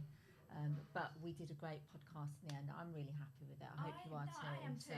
So, I think by the time we dealt with all of actually, let me not leave those on the floor. do you know what? It's another story. Claire, It's a story. at Do you know what? I'm actually going to do. We should do a story about this. Claire, well, I was There's gonna the ask actual you. eyelashes. At some point, because I've had so many like bloopers. Like Yeah. Dave and I did a podcast, and my dogs came into the room and had a fight. Yeah. Yeah. What else has gone wrong? There's been like Surely there's loads. 100%. I'm There was happy a for it few to go out as a things. blooper. So I just I didn't was want it to be just- the actual episode. No. You There were should. some funny Yeah. bits with you and Kieran in the beginning. Yes, With yeah, with the health coach that I Proseccos and interviewed the with health the coach Prosecco. That was drinking funny. Prosecco, Yeah. So we've So had there's a some few funny bits and bits, bobs, yeah. which is great. So hopefully we keep them, do we? I don't Yeah, know. I've got Do all we? the raw Yeah, and everything. brilliant. Because we Yeah, can all chop the way them back. up and do Yeah. a bloopers thing. Yeah, Yeah, we you just can have to literally do the remember bit where you what go, they are. Claire, I'm really sorry, but if you look at your eyelash, it's like, fuck's Yeah. sake, start again. Yeah. And then me going, I've got so many of me going, oh, fuck it. You should definitely do that because Just from the today. bloopers actually Yeah, work really more well. so today. That's Got a whole the. blooper reel from today. Yeah. I know. Well, invite me in more often because your blooper reels will just keep growing. Oh, Claire, you've been awesome. Thank you so So much. have you. You are awesome. That's cool, camera. As are you. Thank you so. I'll walk you Whoa. down. It's my phone case. Wow. Okay. I see. I like Completely it. ripped it off Emily in Paris in case. I don't know if you've watched Yeah. Emily in Paris, No. but I was like, I need one of those. Yeah, it's Oh, cool. God, don't get her started. It's cool. What, Emily in Paris? Yeah. Don't get her started. Yeah. Me? Yeah. Or what? Don't Oh. get her started. Oh, with Gina. okay. You should I watch don't it, really actually. I don't really watch TV very much Yeah. at all, and if I do, it's total crap because I'm so tired. That one, I Perfect. mean, it Yeah. pretty Mm. much Okay. is total crap. I'm the same though. It's I mean, like the European version of what's it called? The one in New York. I don't know. I don't know the New York one. Don't Sarah, put whatever more her things name on. is. Oh yeah, so she was more. She was a journalist, wasn't she? So this woman is. Yeah. Yeah. But so it's basically it's the- similar. Yeah. It's kind of a European version. Yeah, of I that, hadn't even sort thought of. of it like that. You're right. It is. What a the bit hell's like it called? Sex and the City. Sex and the City. Yeah. Bloody love Yeah. that. Love It's that. it's like a European version of Sex and the City, kind of. It's mindless. You can definitely fall asleep for half of it, And it's and then Phil not Collins' anymore. daughter. It is. Yeah. It is. Yeah. I only found that out recently. Do you want these for memory? No, I'm joking. trying to quit. Quit what? I just said Oh. to him, do you want these? He's like, no thanks, I'm trying to quit. Yeah, we'll have Just to tonight. question Lovely to Christina see about that. you. See you. It's actually been great fun. Thank you so much. Lots See of love. you Enjoy the soon. rest of your Bye, weekend. you too. Bye. Bye.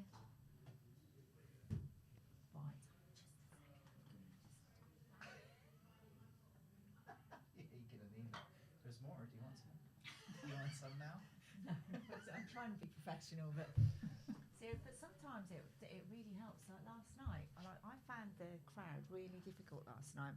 Yeah. I felt quite tense. I was feeling like a really awkward vibe, and so I thought I wasn't going to drink, and then I thought, fuck it, I'll have an espresso martini, and then I was like, fine, I'll just be myself, and everyone like, whatever. It was. Yeah.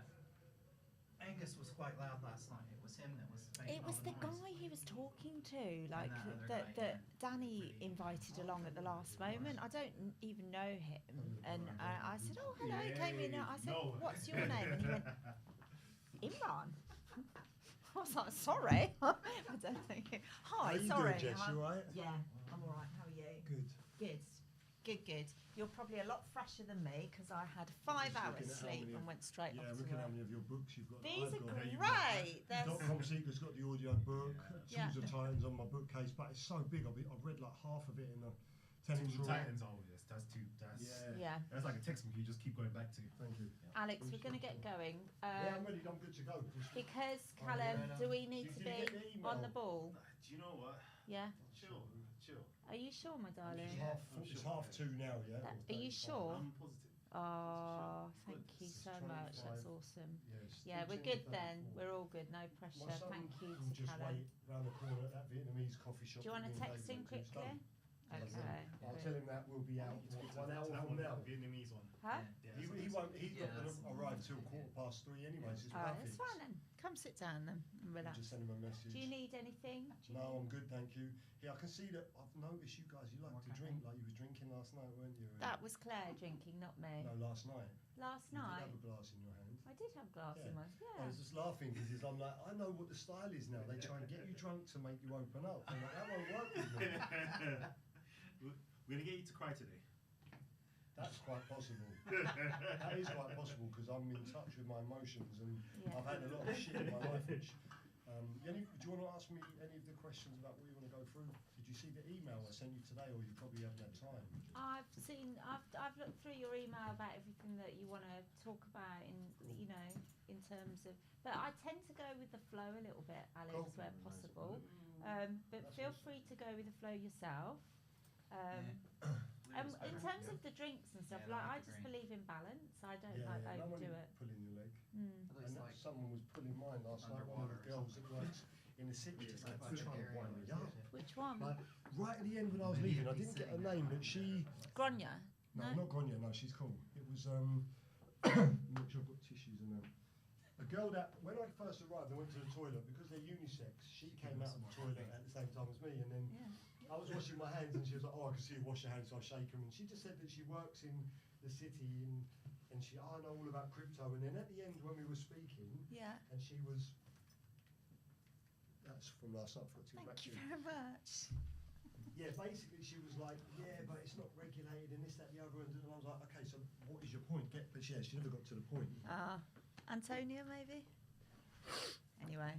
Have you got any tissues? Because I thought I brought a pack with me and I can't find them anywhere. Otherwise, shall I go and get some from I'll the? get you some. Oh, We'll thank get you. you some. Can you get in the spot that you're gonna see it so we can? Yeah, Yeah. where the camera's from there. So So is this the right What's angle? or important is that it's for the sound that you say, Sure. because stay- I'm but not too even closer. I'm a little bit of a, so I've had to learn. But we have just to try and stay. stay in Yeah, this position 'cause here it like affects the that. sound a bit. So things that you wanted to talk about was your new podcast that you're launching this month, Zero to Millionaire, crypto webinar and workshop. The crypto webinar is okay. So I think for you, for your podcast, for you, for your listeners, and for you, because you're still getting to know me, I think what will be really interesting for your listeners and for you is probably to lean into, like, talk about my childhood and earlier years more, because I've not really done that on any podcast yet. And I think, but you'll know when I draw the line, and I don't mean about the emotional stuff. I mean about you'll know where there's things that I'll stop, because I've done a lot in my life and got away with a lot, and I'm not that person. And I also have no problems, because if you'd have to live in the person's shoes, Thank you. the same way, you said about obviously what you shared the other day on the phone about the issue with the person that dropped Yeah. in all this in the back end. Like, when losing my mum changed the course of my life completely. So everything I've ever done was done because I thought that was the best decision at the time. But basically I've come full circle, and now I'm back on the journey that unfortunately I fell off around the age of 2019. So that, I think it would be interesting for your listeners, because there's a lot of people out there that don't really have a clue, other than the people that have known me since then. They don't know about what we went through growing up, losing our mum, not having a dad, and stuff like that. That put me on. That was actually the big catalyst for me doing everything I did. That, and then obviously I'll let you lead the way. I don't think we really need to harp on about crypto. We can mention. I'll let you mention the Discovery Day and the crypto webinar, but I think also, so the Zero to Millionaire thing, there should be a fair bit of emphasis on that, because I can say, and because it's in my book, I don't need to hide anything. So I'll say words to the effect of, on paper, my assets, I'm not a millionaire. My crypto balance, I'm not going to be discussing with anybody, but I'm crypto wealthy. And as I say in my book, I've made some unbelievable mistakes that have set me back many years, which is why my podcast, Zero to Millionaire, is going to document my journey and that of other people on the same journey. Yeah. Okay. I Great. think that's the way to do it. Welcome back to the Networking Spark podcast. My name is Jess White and I'm super glad to see you here, or maybe you're just listening, but thanks for being here. This is a podcast for entrepreneurs, move makers, shakers, anyone running their own business or anyone interested in being the best versions of themselves. So on this podcast I interview real sort of entrepreneurs, people that have experienced success. We like to dive into failures as well, and really just to pull out some tips and tricks to kind of inspire you. So today I'm super excited to have somebody on the podcast who is a real sort of ball of energy, just got so much energy that is wonderful, and I'm really interested to talk to him today. So welcome to the podcast. Thank you, Jess. Nice to be here. Thanks for inviting me on. Tell us who you are. Okay. What's your name? Alexander Rose Evans. Thank you. And your business? So I'm an entrepreneur. I work with private clients. I teach them how to trade crypto, and I'm also a property investor and beginning my public speaking journey now. Excellent. So, Alex, I can call you Alex. Please do, yeah. Yeah. Are you the same person today that you were years ago? No, definitely not. Unbelievably, I hate to admit it, but I've recently turned 50. So I think, like a lot of people, when you hit that number, you know, you have a kind of you look amazing for 50, by the way. That's the first time you've told me that. I didn't know that. So wow. Okay. Yeah, thank you. That's because I've been very disciplined my whole life with my training regime. I cold shower. I have done for years. You see the difference in November, that's for sure, to how it is in the summer. I'm very disciplined. I do intermittent fasting. My background was martial arts, but I still train a lot religiously. So that's never ever changed wherever I've been in the world. Even if I'm in a hotel, there's never an excuse. My routine's always like that. So hopefully that's reflecting in what you see. In answer to your question, definitely not the same person I was 20 years ago at the age of 30. I think, like a lot of people, you have this concept in your mind of who you think you should be as a young man, and then you go on a journey where you try things, it works, some fail, and you should keep adjusting along the way. So I'm very different to the person I was 20 years ago. Yeah, I can imagine. Let's go back to your routine for a moment, and then we'll go a bit deeper into what makes you who you are. So, I mean, this is part of it, right? So not everybody has got a routine. Were you like that as a child, or is it something that you have learnt? Yeah, great question. So actually, now that you say that, if I think about it, it probably all began when I was a teenager. So when I was a child, I was bullied. I grew up in a single parent family without a father, and my mum's advice at the time was, when I was being bullied, Alex, walk away, turn your back, turn the other cheek. Most men out there, especially if you've been bullied, would know that doesn't work. So what happened is the actual process of learning to fight and teach myself to stand my ground.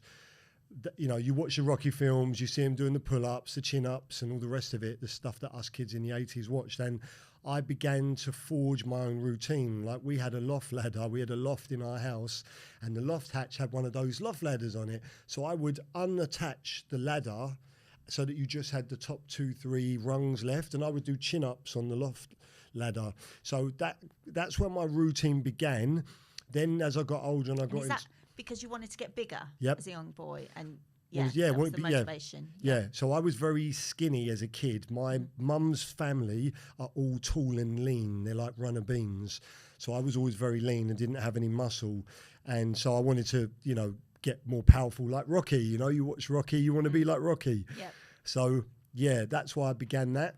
And then obviously as I got older, I got into martial arts, and then that added into my routine. So there was the training and what have you. And then obviously you learn about diet. You look at other people you look up to, boys I went to college with, a couple of years older, and you see they look good. You want to look like them. Yeah. You know, What inspired you to get into martial arts? being bullied. Yeah. And to be able to then protect yourself. Yeah. And, yeah. And did you learn a lot of disciplines from studying martial arts? Yeah, definitely. Especially my first mentor, my first martial arts instructor, an incredible man by the name of Alan Hewson. Because I think as a boy or a man, the people that we respect and listen to the most are people that come across as real, who you know have had real stories. And he was someone who, by all accounts, was like a rocker in the 60s and had been in all kinds of crazy fights. So, long story short, he inspired me quite heavily. And so I listened to a lot of the things that he taught me. He was probably my first mentor, and actually was one of the first people. He held me back from getting my black belt because my temper was too bad. So I remember that was one of the first things that I had to learn to master my temper and begin to channel it because I was so angry. How did you do that? Yeah, well, he basically would. It was a combination of him holding back what he knew I wanted, which was my black belt, and then listening to him. And he'd tell me to read like books by Bruce Lee and various other people. So my mum used to make me read a lot as a kid. I've always enjoyed reading. And I think, again, that combination of reading, doing martial arts, I just started to, they say success leaves clues. So learn from other people that had done what I wanted to do. Yeah. Do you still have a temper? Definitely. When does that come out? So that's a really interesting point. So I've had my whole life, and it got worse after losing my mum. Like the anger, what I've learned to do is basically focus my anger. I'm actually going to be writing a book, by the way, called Focus Anger. And I've learned that if I didn't harness and channel my anger, I probably would have spent my life in prison, because at some stage I began to realize if I lost my temper, it was almost uncontrollable. So it's been a work in progress, but all I can say is literally I've found a way to, when I get angry, I turn it inwards and create like this ball of energy, and I can draw on it at any time. But I've got to be very careful because it's always there under the surface. And even now, my whole life has been a real challenge to keep it under control. I have managed to 90% of the time, but it's still there. But super powerful to be able to channel that energy and use it into something positive, such as public speaking, for instance. You've been doing a lot of that recently. And that takes a lot of work, doesn't it? A lot of practice, a lot of energy. Somebody once advised me when I lost somebody close to me, my little brother actually, and I felt distraught, and I didn't know, I was struggling to be honest, and someone advised me, use that energy, use that grief and channel it into something else. And it was probably one of the best pieces of advice I ever had. And would you say that you channel it into your work, for instance? Well, it's only because you've said that I'll now share that, the extension of the anger, because I didn't explain why the anger. So the anger began from being bullied, but maybe it's in us anyway, right? That's the other thing. Then it was losing my mum, and unfortunately I've lost a lot of people from a young age. So what happened is each time someone else close to me died, that just increased it. And do you know what it was? I realised it was a coping mechanism, because the anger is pain, and then the way I've reconciled what I've lost is, okay, so I've now got to go on a mission for them to become the best I can be, or I failed and then I've let them down. So just repeat your question again. Well, I'm just kind of focused on what you're saying at the moment, actually. That I was talking about channeling energy just then. But, you know, it's interesting to hear where that's come from, because when we lose people, you can kind of react in various different ways. Some people might just totally collapse because it, and it's like, and they might become frozen and not be able to go. Some people might just carry on because that's all they can do, but then sometimes you might not be dealing with what's going on. So it's interesting to hear that your reaction, I suppose, because you started losing, like, how old were you when you first lost somebody? So the first thing was when I was a teenager and I was in the middle of my BTEC National at college. Our mum died in summer of '92, and I just turned 19, and my sister. You only had your mum. Yeah, so basically, our mum was a force of nature as a single parent. So my dad disappeared. I say dad, biological father disappeared when I was 2.5. My sister was 6 months in 1975. He was on the missing persons list. Never met him, and later on, I realised he was never coming back. But my mum was. We grew up in. So my mum went from being a middle-class housewife to basically being a single mum on benefits overnight. So we went from living in what would have been like a nice maisonette in Surrey to a council flat in the shadow of Heathrow Airport. And although I've got many great memories from my childhood, it was rough. So, but my mum, she was driven. So the drive I've got is from her. She was very ambitious and very driven, and she did an incredible job of helping us avoid a lot of the pitfalls that my friends as kids got into, stealing cars, sniffing glue, whatever they were doing ended up in prison. She kept us away through all of that by her willpower. And what I'm leading to is that we didn't see it coming when she died, because she had bronchitis, which turned to emphysema, and then she was on the waiting list for a lung transplant for about 8-9 years. By the time she had the lung transplant at the age of 46, her body was wrecked.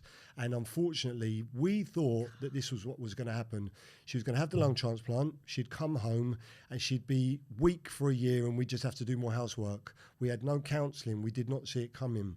My sister was 15, so as a girl, that's a really hard age to lose your mum. And our mum was our world. So you have to understand, this was like the rug was pulled out from under my feet, and I went from one direction to another.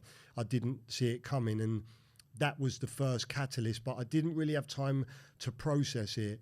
I just had to right, how am I going to pay the bills now? Like, where are we going from here? And I had to look after my sister. Because you were the man of the house. Yeah. There was no dad there. And actually the council, the social workers and like a social worker and the council were like, I can still remember this like yesterday. It was a pivotal moment. About 2 weeks after our mum died, a social worker came to visit us with someone from the council, and they were like basically words to the effect of, we've given you a couple of weeks to grieve, who's paying the rent arrears? Jesus. And then it was like, oh yeah, by the way, if you want to carry on at college, then you've got to pay the bills, you've got to pay the rent, pay the housing, council tax. Yeah. If you want to quit college and sign on, we can give you housing benefit. And I was like, that's insane. There's no way I'm going to quit college. So I then carried on. I was already working at about 3-4 part-time jobs, but in effect, that was what began to put me onto a path I went onto for the next 20 odd years, which was basically being involved in heavy activities, crazy things, because it was trying to pay 3-4 jobs when still not paying the bills. Yeah. And for me, quitting college was not an option. Yeah. So I carried on. And But my sister yeah. quit. She went and started working. Did she? Wow. Okay. So life was really tough when you were younger. You were on your own by the sounds of things. And 19, yes, you're officially an adult, but often at 19 we haven't got a clue what we want to do, and we still need that support around us. So being on your own at that age, it's hard, and it's like for me it was 15 I moved out, but I hadn't lost a parent, so this is totally different. And and if you're in a dodgy area and you're surrounded by the wrong sorts of people, you're influenced really easily, right? Yeah. So therefore, what happened then is that you had some tough experiences, or you got in with the wrong people. And what was the journey through that? Yeah, so basically, anyone that's known me will tell you I've always been a grafter. When I was a kid, I used to sell like fake Rolexes, wash people's cars, knock on doors. So I've always been entrepreneurial, like a lot of people out there who've gone on to become successful, you read about in their books. But basically, it was just a case of, I'm at college, I'm working. I was working delivering pizzas at Domino's when it first opened. Had like 2 cleaning jobs, but still wasn't making enough money to pay the bills. So, like anything, there's friends you go to college with that maybe smoke weed and what have you, and so you end up like, well, hold on a minute, like, I'm smoking a joint with him once in a while, like I'll buy it for us, and then it just kind of migrates from there. Instead of him paying that guy over there, he buys it off you, you know. But the whole time my eyes were always on college, university, so that was kind of the extent of things. But what happened is after Mum died, because I was so focused on my sister and paying the bills, the next couple of years flew, and then instead of going on to university, I went straight into work. And because I was on the journey of martial arts, it just happens in life that I graduated from the guys I was training with. I started working on the door in London. So from the age of 21, I was working in some of the most dangerous clubs in West London. And I'm not a big guy by doorman standards. So even at my biggest weight was probably like, now I'm 85 kg. It's about 13 stone. So maybe my heaviest was 13 and a half stone. So I started working on the door in London, and then obviously, as you can imagine, when you're working in nightclubs in London, you're going to be introduced to all kinds of characters. So there's things I've seen and done that I can never talk about because I would be convicted, you know? And you can just imagine that basically I was in an environment where guns and knives were being pulled on you on a regular basis and all of the above. There's nothing, I saw things from the age of 21 to 24 I've never seen again in my life. And I've travelled all over the world, you know, girls stabbing girls, people being glass, acid thrown in their face. It changed. So what happened is losing my mum literally in the space of a year and a half now, I'm in this crazy world where it's like a learning curves like that. You've got to adapt quick, you know, to survive it. So all of a sudden now, I still didn't have time to grieve. I'm just like, right, I'm in this world now. And then it just kind of went from there. And then eventually, at the age of 24, joined the Royal Marines. And then, so I'd had this background. Then I've gone into the military. Didn't stay in there too long because there was many great things about the military. Super glad I did it, but also super glad I left because good friends of mine that stayed in, a couple of them are not on the planet anymore, and a couple of them have got mental health problems. So I've always had a plan, and then, you know, on to the next phase. But so you went into survival mode after losing your mum, and then it was like survival crazy world where you were just kind of exposed to so much, and then, you know, and then started to do some stuff that maybe you wouldn't be doing today, right? Sure. And then from that transition into the military, into the Marines, do you think that did you good? Because did that get you into kind of really stepping up and looking after yourself a bit more? Yeah. So from that point on, without a shadow of a doubt, the things that I'll always say proudly about the Marines is I should have brought it today. I forgot my green beret, but to earn the green lid or the green beret of a Royal Marine Commando is not easy. You have to go through hell to get it, and you have to really want it. And the process of training was incredible because you are changed forever when you leave training, because you get used to sleep deprivation on a level you don't experience anywhere else, hot, cold, no food, etc. And you learn what your body can really handle. And without a shadow of a doubt, that was probably one of the single best things I went through, because it served me in good stead for the next 20 odd years, even now, including the routine.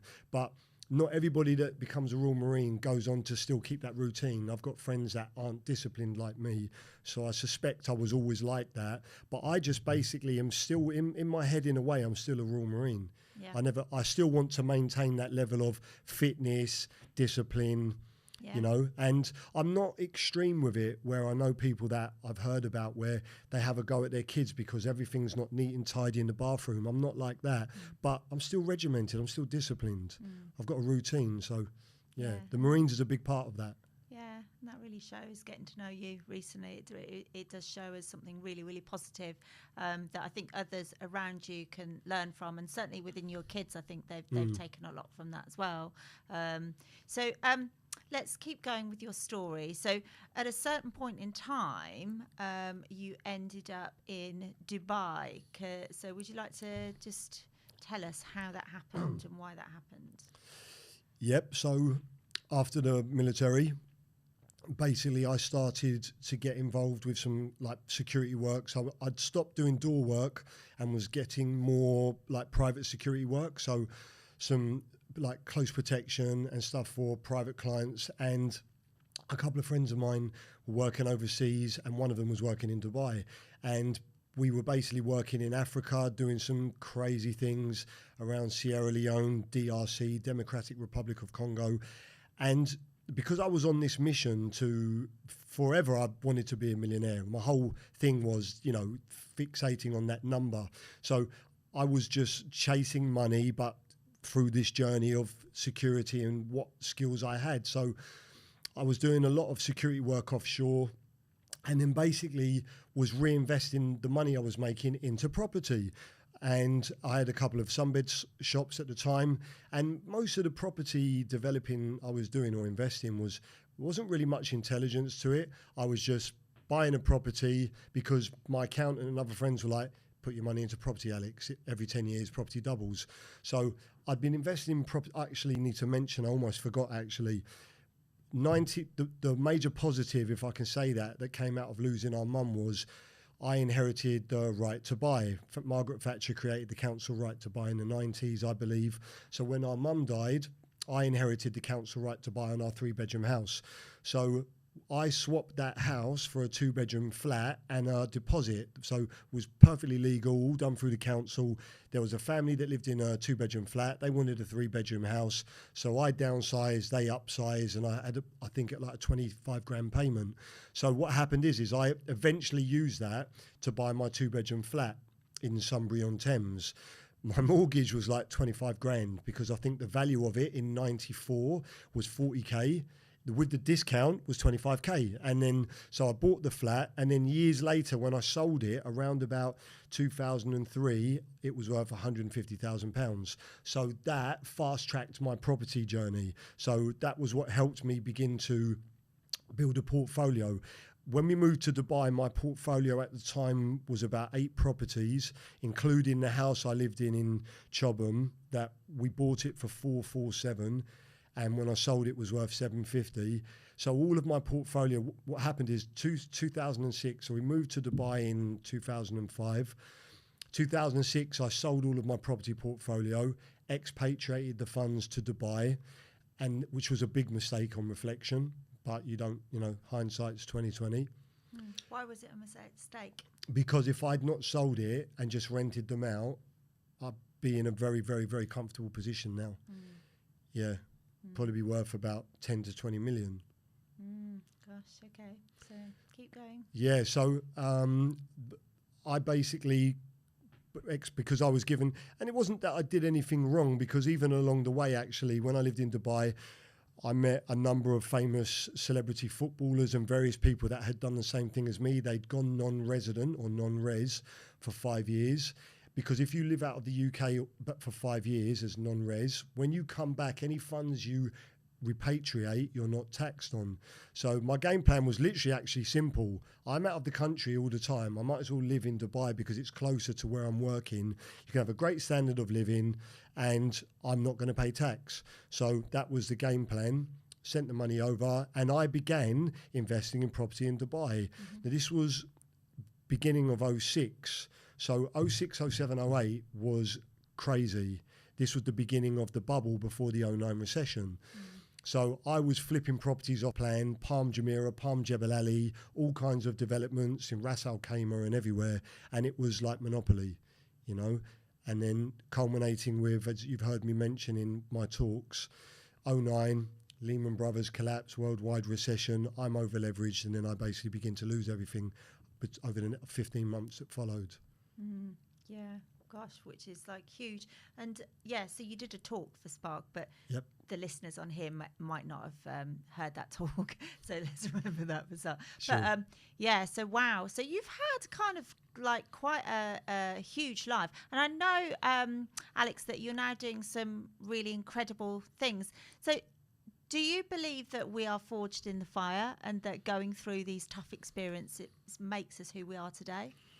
Yeah, because if I think about the people that I've been meeting recently, yourself included, and again, one of the owners of the club last night, Danny, when she told me her backstory and I compared it to mine, I'm like, everybody, basically, if you go through what we've gone through, you go one of two ways. You become a psychopath, which I'm sometimes don't understand why I'm not. I know I've got psychopathic tendencies, but I know I'm not a psychopath because a psychopath cannot empathise, whereas I cry if an animal gets hurt, right? But what I'm saying is you go one of two ways. You become a psychopath, or you harness that pain and you go and do something with it, or you just become a drug addict, right? One of three ways. You go downhill or you do something about it. I'm just going to go back there for a second. What are your psychopathic tendencies? Cool, well. I would say that the temper element is maybe one, because if it isn't kept in check, it wouldn't stop. So that's one. And I would say, I don't really think I'm narcissistical. I think there's elements of that, but not so it's out of control. But yeah, I guess that's it really. I'd say like maybe an element of narcissism and just a temper, really. That's so honest. Yeah, because I've got no ego. I want to become the best man I can be. Yeah. I don't care what anybody thinks. I'm not here for them. And in 100 years, none of us are going to be here. I just want to be the best man I can be, the best father, the best businessman, and better than I was from 20 to 40. I don't want to be that guy. How supportive is your partner? She's brilliant. Yeah, she's unwittingly rode a roller coaster of extreme highs and lows. And it's not been easy for either of us, especially to go from the heights that we had in Dubai, driving brand new cars every year and having a maid and our son's going to unbelievable private schools. So yeah, to where we were in 2011 when we came back, and even to where we were in 2015, would have broken a lot of people. So actually, yeah, testament to our relationship, really. How did you meet? So we met in a nightclub in London. Yeah, we were. It's funny, with worlds, sometimes humans are like satellites, right? You could be spinning around in your little circle, and there's someone who's been close to you the whole time, but you never meet. But then you have that one event where bang, and now you're both spinning in the same orbits, probably like you and me. Similar thing, right? Yeah. ESR was our catalyst, and now here we are. That is a speakers training, by the way, for anyone listening. So yeah, we met at a speakers training, didn't we? And yeah, just happened to realise that you were not too far away from myself and got into a conversation. And then actually, I remember, I think that's what struck me about you, Alex, is that we literally just sat down to have a sandwich, and you just opened up and told me your life story, and I was like, wow, you're so honest and open. I love that. I want to think you asked me a question, because I wouldn't have just hit you with it, right? I think out of the blue. I probably did. Can't remember the details, but I was like, oh wow, okay, cool. Need to have you on the podcast because you've got an interesting life, right? But then you've come and joined Spark. So tell us about your experience of networking and how important you think it is for someone wanting to succeed. Yeah, so obviously you and I have both heard that saying 1,000 times, your network is your net worth. But a lot of these sayings are true. So it's one of those things that when you network, it's a bit like kissing 100 frogs, right? You're going to go around, work a room, what have you, and you have to get out of your comfort zone and speak to people. And yeah, you are going to meet some time wasters for sure. But I think after a while, especially if you've got a good bullshit radar, you start to politely understand that some people are going to waste your time, and then other people like yourself. I realised straight away you were obviously what I would refer to as a connector. You're a powerful connector. So networking is vital when you're at a certain stage of growth, I think, when you want to open new doors. Yeah. And then obviously you get to the stage where you don't need to network as much. The joy of going to a networking event, and if you've got that bullshit radar, is that and I think a lot of people don't get this and understand how to do it. It is because we're very polite as English human beings. So if you, but the trick is if you're at a networking event and you're talking to someone and you're like, right, really, I need to move on. You can just use the excuse that this is a brilliant networking event. It's been amazing to meet you. I've got to get around the room. And that's a great excuse, because too many people, I think, just we saw it at the last event. There was people just getting into groups of 3 or 2 and then just staying there. And so it's important to get around the room, and speed networking is a great way to do that, because there's somebody telling you move on, move on, move on, move on, and then you get to make sure you see everybody within the room. Yeah. So tell us about your podcast, Zero to Millionaire. Why is it called that? Okay, so earlier on in the year, I believe it was February, I came back from Mexico. I've been to a cryptocurrency conference, which is held by the incredible Jeff Berwick, who's the owner of the Dollar Vigilante. I talk about him in my book. He was the first person to put crypto on my radar. I came back from Acapulco, and I went on one of Rob Moore's Moneymaker Summits. And because I've done so much personal development, and not only that, spent a fortune on my property education with Progressive, which is owned by Rob Moore, I don't really need to hear much more. So I went along. I have never met Rob. I went along to the Moneymaker Summit, and within the first hour of him talking, there were obviously, you've probably been to one, right? So you're sitting down in this room, there's 500 chairs, and you've got all different people in the room. Some are his super fans, some are, so everyone on the ladder, on the spectrum. And I've got great respect for anybody that's achieved what he has. But I just was like, okay, let me go along. I want to get a couple of nuggets of wisdom, and I'm leaving as soon as possible, because actually I'd been sitting down for 7 days on a conference. So in the heat, in the sweltering heat in Acapulco, I really didn't want to sit down all weekend and listen to things that I already know. So after about an hour, he basically turned around and stood up and was saying, maybe 2 hours, here's a money-making idea for you. I'm going to give you an idea. I bet nobody listens. If you want to make a load of money, go and open a podcast, start interviewing self-made millionaires, and what you're going to have is all their numbers in your telephone.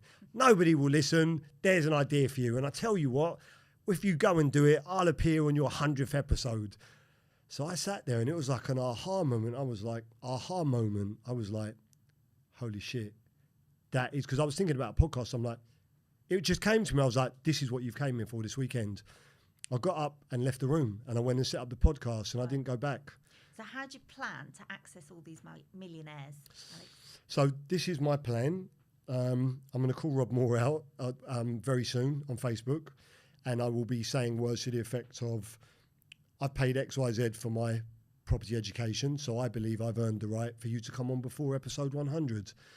Secondly, I'm a great networker like you. I've actually got no shortage of people to interview. And one of the good things about being 50 years old is that I've got a hell of a lot of life experience and a lot of contacts around the world. So I think luckily I may not struggle as much as some other people.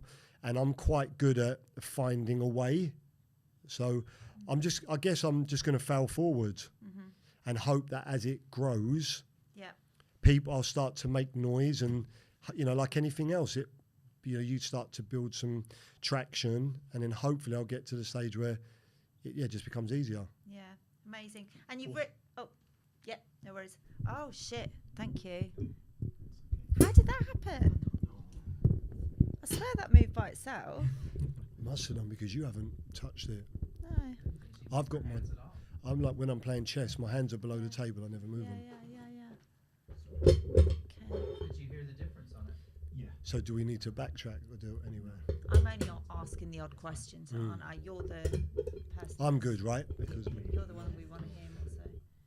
I also need to know, am I able, can I turn my head like here and still, when it's still okay, or do I have to be like, That's fine.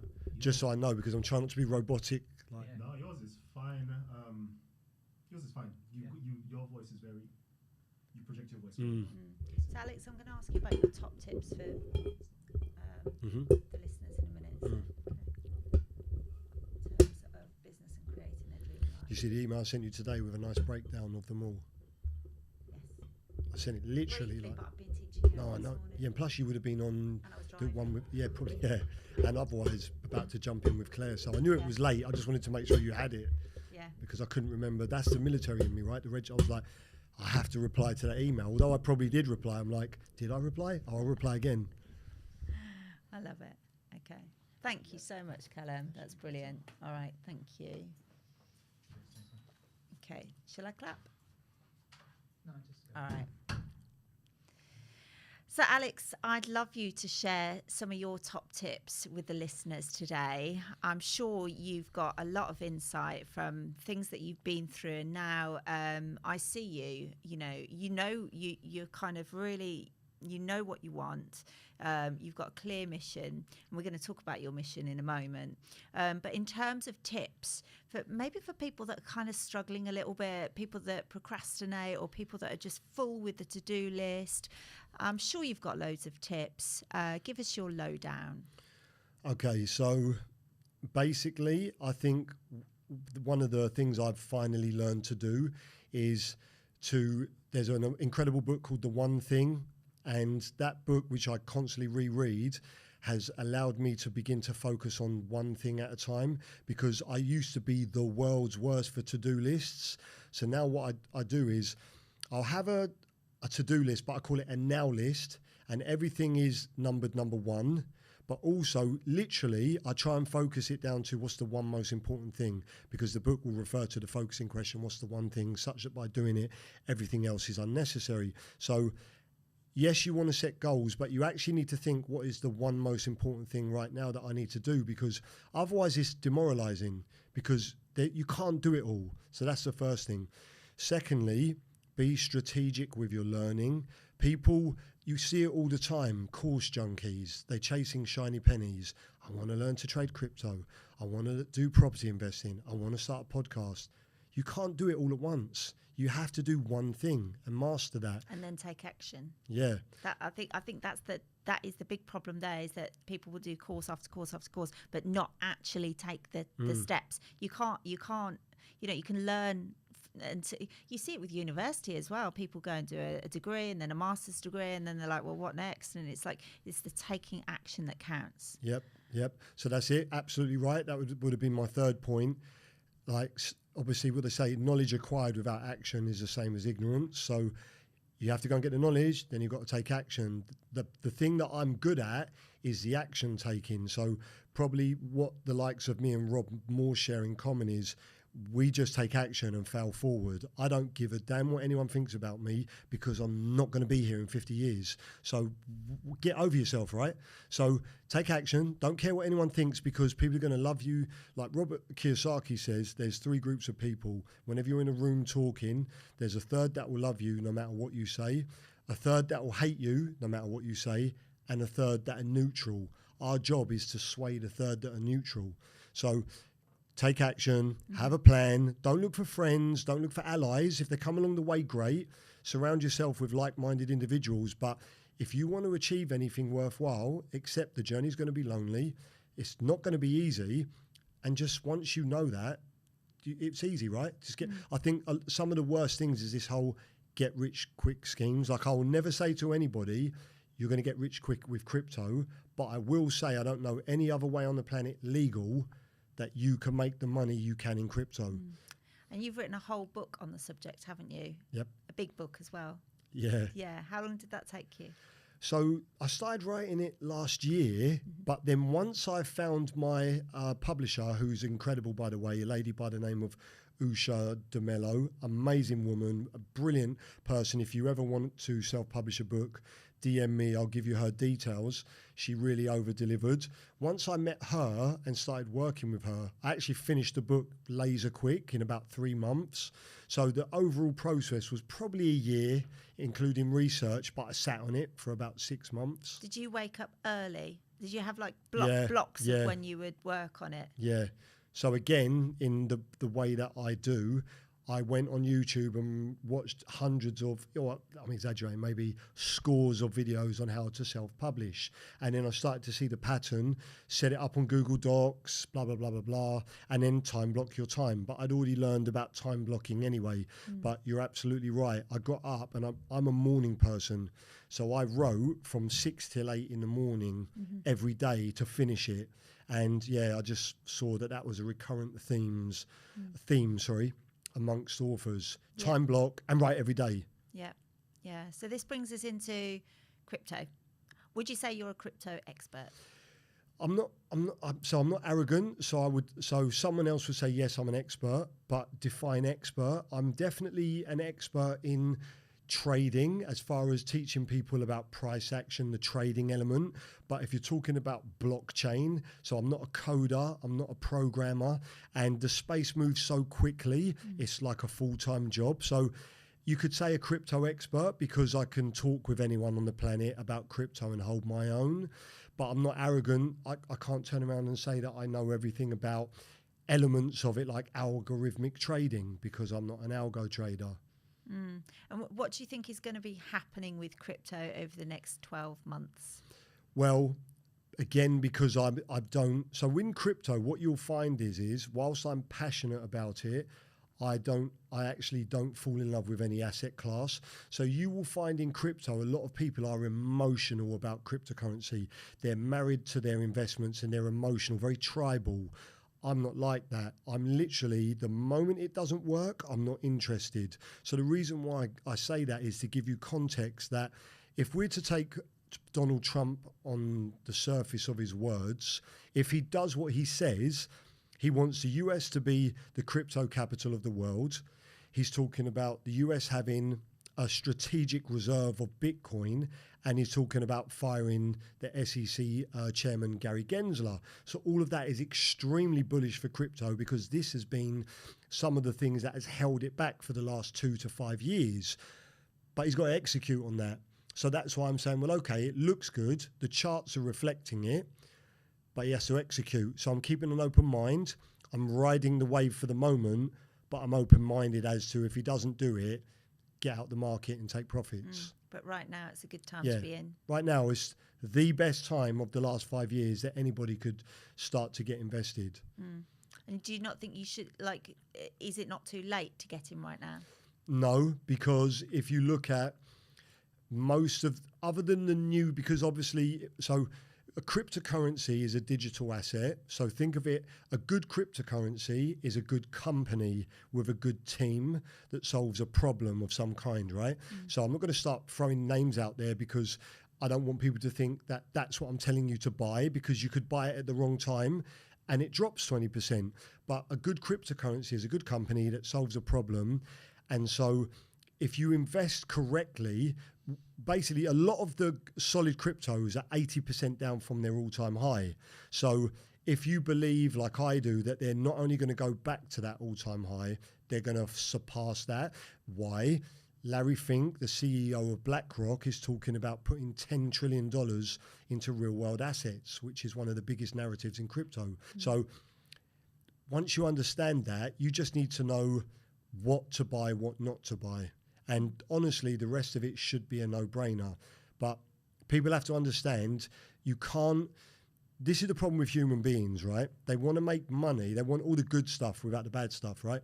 So if you want the good stuff, get educated or pay someone who knows that to tell you what to do, or don't complain, because you can't have big ups and not. So I say to guys I work with clients, you don't deserve to make the big money if you can't handle the times when your portfolio's in the red, right? Yeah. So if someone's interested and they want their hand held and to be guided through, what type to buy, how to do it, then how can they work with you? Okay, so I'm currently in the process of reorganizing my website and my offer. But obviously at the moment, people can, I don't talk about crypto on my IG right now because I'm changing my business model to a mindset model that covers more than just crypto. But basically you can email me on info@100xcrypto.co.uk. And that will be in the show notes, by the way, as well. And you can also follow me on Insta. Which will also be in the show notes. But like, what does it look like working with you? You're going to be doing a discovery day, aren't you, coming up? Or they can be part of your Telegram group. They can do one-to-one, or they can join group coaching. Yep. So have I got that right? Yep. So the way that you can work with me is either I'm going to be running a discovery workshop with yourself, as you've mentioned. The next step from there is to either do one of two things. You can either work in a group format, so group coaching, in-person workshop, and or group Zoom coaching. Or if you're an action taker that wants to fast track your results, you can work with me one-to-one, and obviously each format has a different price tag in the same way that I've paid my mentors accordingly. Okay, cool. If we are going to be working together, what should I do not to make you angry? No, I don't think there's, even though I'm terrible, I'm very easy to wind up. It's just something I've had to work on, and I've got better at it. But sometimes I'm like, are they being serious or not? But I don't lose my temper with women. That's never something I've really had a problem with. So I'm off the hook. Phew, okay. Yeah, no, that I think a lot of martial artists, we're good like that. What it is where my temper is that I don't suffer fools gladly. So if someone's talking shit, I'll call them out on it, and that's the thing. I don't have time for it. But I'm actually a lot nicer than other people. So I think on a scale of 1 to 10, I'm probably a 7. Yeah. You know, Yeah. I'm more tolerant actually than I used to be. But yeah, I guess I'd probably stop speaking to you. Yeah, no, there is a big soft side of Alex, I think, as well, isn't there, which you can't ignore. But I won't rave on about that because that will, I don't want to affect your manlyhood. Like I said, I want to be the best Alex I can be. Yes. I want to help people. When I leave the planet. Yeah. So let's move on. That's the next and the last question. Legacy. What legacy do you want to leave on the world? So the reason why I am saying this is also because I want to be held accountable and put it out there. I'm still trying to get back to what I believe I was put on the planet for, which is, I think my unique talent that no one else on the planet has is the ability to help children and young people, so let's say below 21, overcome adversity. Why? Because that's what I've spent my whole life doing. Couple that with the military, the martial arts, and the other things I've experienced. My mission is to empower 100 million people to conquer adversity and realize their dreams. 100 million is roughly 1% of the population of the planet. So I need something big enough to excite me. Of course, it might start with 1 million people in the UK, but that is my goal. So this is why Mindset Team wants to be bigger than just crypto. And you're going to do that through your podcast, your book, anything else? Yep. So the next book I'm in the process of writing is very different to my first book. So I deliberately chose to write my first book about crypto because of 2 reasons. Excuse me. Number one, crypto has a lifetime. It won't be relevant in 10 years from now. I don't believe it's evergreen. So I wanted to learn how to write a book about something that was relevant now. Second, so my next book will be aimed at helping people growing up without a positive male role model. It will be a smaller book and speaking to people that are probably 10 to 18. So that's what I'm working on at the moment. And then the books that follow and my public speaking are aimed at that avatar to try and help people that are, look at our country now. What's the biggest problems we have? You could put them into 2 categories, but they come under one, which is we've got a knife crime problem, which is insane. I travel all over the world, and London is actually being spoken about as more dangerous than other places I've been to, like Latin America and Asia, because there was a French family I met. Their daughter went to university in London. They came over to move her stuff because she's moving from digs into her own house. She was on a train in London, and she just looked at a girl, and a girl went, and that was, what are you effing looking at? Headbutted her, and she was a middle-class French girl who'd done nothing wrong. So if you couple that with, look how often you hear about someone being stabbed and killed, but you don't hear about all the stabbings where someone doesn't die. The knife crime in this country is insane. I'm not saying I'm equipped with all of the skills to solve it, but I want to try and make a dent. And I do know that if you couple that with something like 90% of the men that end up in prison, or boys, don't have a father figure. They don't have a positive male role model. So part of my goal is to help I want to prevent 1 million boys from going to prison and instead become leaders in the community, because I need leverage. I can't do it all on my own, right? I can't be everywhere. So part of my bigger plan, and again, you're asking me the question, otherwise I don't talk about it, but it's going on in the background. I want Mindset Team to become a business, a franchise model that I mentor 1 million other young individuals in the country or in Europe, because I can't be everywhere. I want to equip them with the abilities to try and solve this problem, because the government's not going to do it. They're not doing it. Heavier sentences are not working. Don't get me wrong. I'm not saying that if you stab and kill someone, you shouldn't go and serve a long time. You should.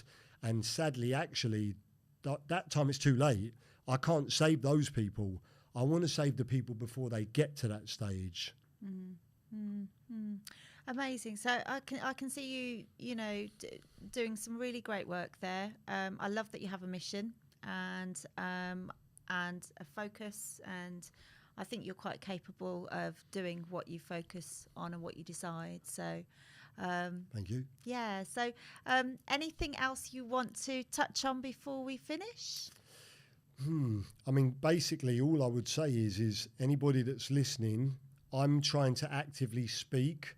I would actually like to focus more of my time public speaking in front of children and anybody that I can inspire, because I'm able to talk from a couple of perspectives. I can talk from the perspective of how you can go on and make money. I've got a great background in financial intelligence, the basics from setting budgets and how you start with a little and turn it into a lot.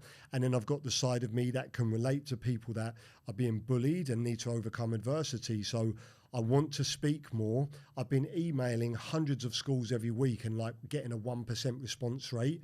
So if there's anybody listening that can give me any pointers or help me get more speaking gigs or in front of schools, colleges, prisons, I will go anywhere. I'm not intimidated. That would be the biggest thing that anybody could do for me right now. Yeah. Otherwise, I'm good. Wonderful. I mean, you're coming and with Spark has given you some speaking opportunities, but you really want to be kind of in front of boys in particular that are having a rough time, and and to help prevent that. That's the idea. So into schools, Well, yeah, I mean, I'm hearing that. So one of the people I spoke to, Liam, last night, who owns Club Quantum, when I spoke to him, he said to me that there are people out there, government bodies and schools with the budget that are crying out for people like you. So how do I get into those places? Because in a non-arrogant way, I know I've got experience no one else has got. So I'm saying I'm here, come and utilize me. I want to help people. So that is all about finding the right connection, and you never know who's listening or who, so doing this and putting that out there is great. So hopefully that's going to happen. Looking forward to seeing your journey from here onwards. So Alex Rhodes Evans, thank you so much for being on the Networking Spark. Thank you, Jess. I really appreciate you inviting me on. Lovely. Right, thank you for hanging around later. It was a great podcast, great Yes. episode. I'm hoping the Good. listeners are going to Please enjoy no- that. Good. Yeah, good. Glad you enjoyed it. Brilliant. You're excellent at what you do. Oh, thank you, Alex. Yeah, you know how to ask really good questions to elicit the conversation. Yeah. Are you happy with everything that you said on there? Yeah, all good? Okay, that's good. Brilliant. Thank you for telling your story. It's an exciting one. Yeah. It's cool. Really good. Right. Where is Callum hiding when we're So in my there? son should be round Either the goes and sits at that desk out there, or Yeah. sometimes he just goes off down the road. But this is on Do YouTube as you well, want so to it does walk round YouTube the live. corner. Oh, sorry, no, Yeah, sorry, it's YouTube live on like a private thing, I think. So he listens to it live, so he can actually hear what's going on in his headset, so he knows Okay, cool. as well. It's so. not broadcasting on YouTube Live, though, is No. it?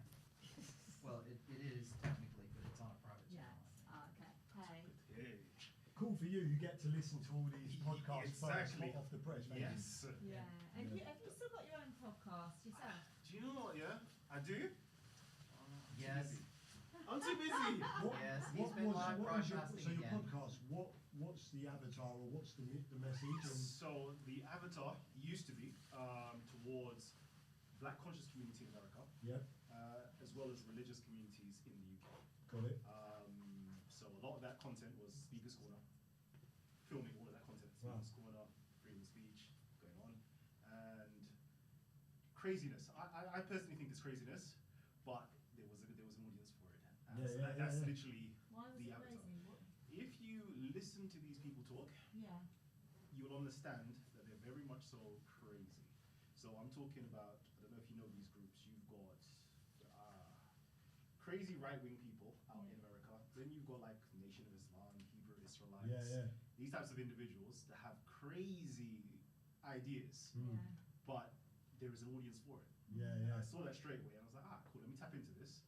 And Well done, you. it grew, it done very nice, it made a lot of money. The and biggest difference. I just don't want to be surrounded by those people. The Yeah. biggest difference. Because you, Yeah, rather because some of the people you Because surround I'm thinking to yourself myself, like my Yeah. day-to-day business life, I Yeah. would never have You don't these. wanna be- I don't want like be people to even associate with them. Yeah. You know, because Yeah. literally at Speaker's Corner, you're next to shoulder to shoulder with people who are associated with terrorism.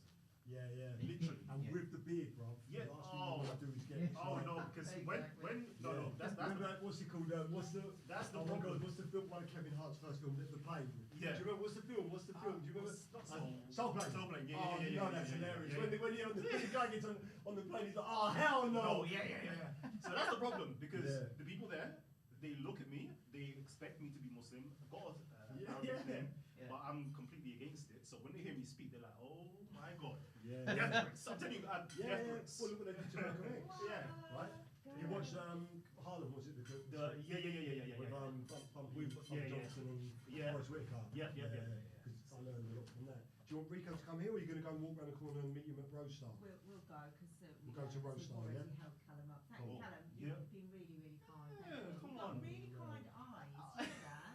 Callum, 2 questions. Yeah. We're going round the corner to Rose Star Yeah. to meet my son and have a 5-minute chat. That's cool. So I need to get the car out of the car park No, now? stay there. Okay, stay I'll come there. straight back and how do I Yeah. get hold of you? Basically, you know how to get around the back, right? Yeah. Sure, If you sure, walk back around the other entrance. side of the building, Yeah. I can walk You round can and walk round in and then just and buzz then- when I'm Yes. exiting, yeah? But I want to speak to you afterwards, though. Cool. Like when you ever get a chance, I want to speak to I'll you. come back and we'll chat, Yeah. yeah? Yeah, no problem. Quite an interesting podcast, isn't it? Yeah. Yeah. This one here, I Yeah. enjoy. This was one of the best. It was the best one. Yeah. Awesome. See, Love that. I actually had practiced what I was going to say and not say because it's not easy. and then Jess 3. Well done, Jess. Thanks a lot. Alright. I'll see you shortly. See you. Bye. Yay. Okay, let's get this transfer. Oh, let me stop the recording. We stopped it here? Yeah. We stopped it here. Cool. Yeah, it's Let's stop the recording here as well. These backup recordings. Do you see what I mean, though? Yeah, he's like, Stopping that recording. and I took him away and gave him caffeine, which was even funnier. Oh. Okay, so I can just plug this. Yeah, just put it straight in and on. Cool. You know, somebody was asking me yesterday, oh, have you got a franchise model? I'm like, I do technically, but I'm still waiting for it to perfect things. So, how can I help you with your podcast studio?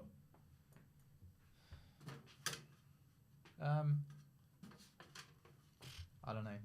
It's more about the space at the minute. Yeah. I have put in for a couple of grants. Mm-hmm. And if I could get, they're like 25k. So if I could get a 25k grant, that'd give me enough to at least get. I wouldn't have the same quality cameras that you've got, but it would give me a start anyway. You're giving me an idea. Why I haven't even looked at any financing. I don't know, man.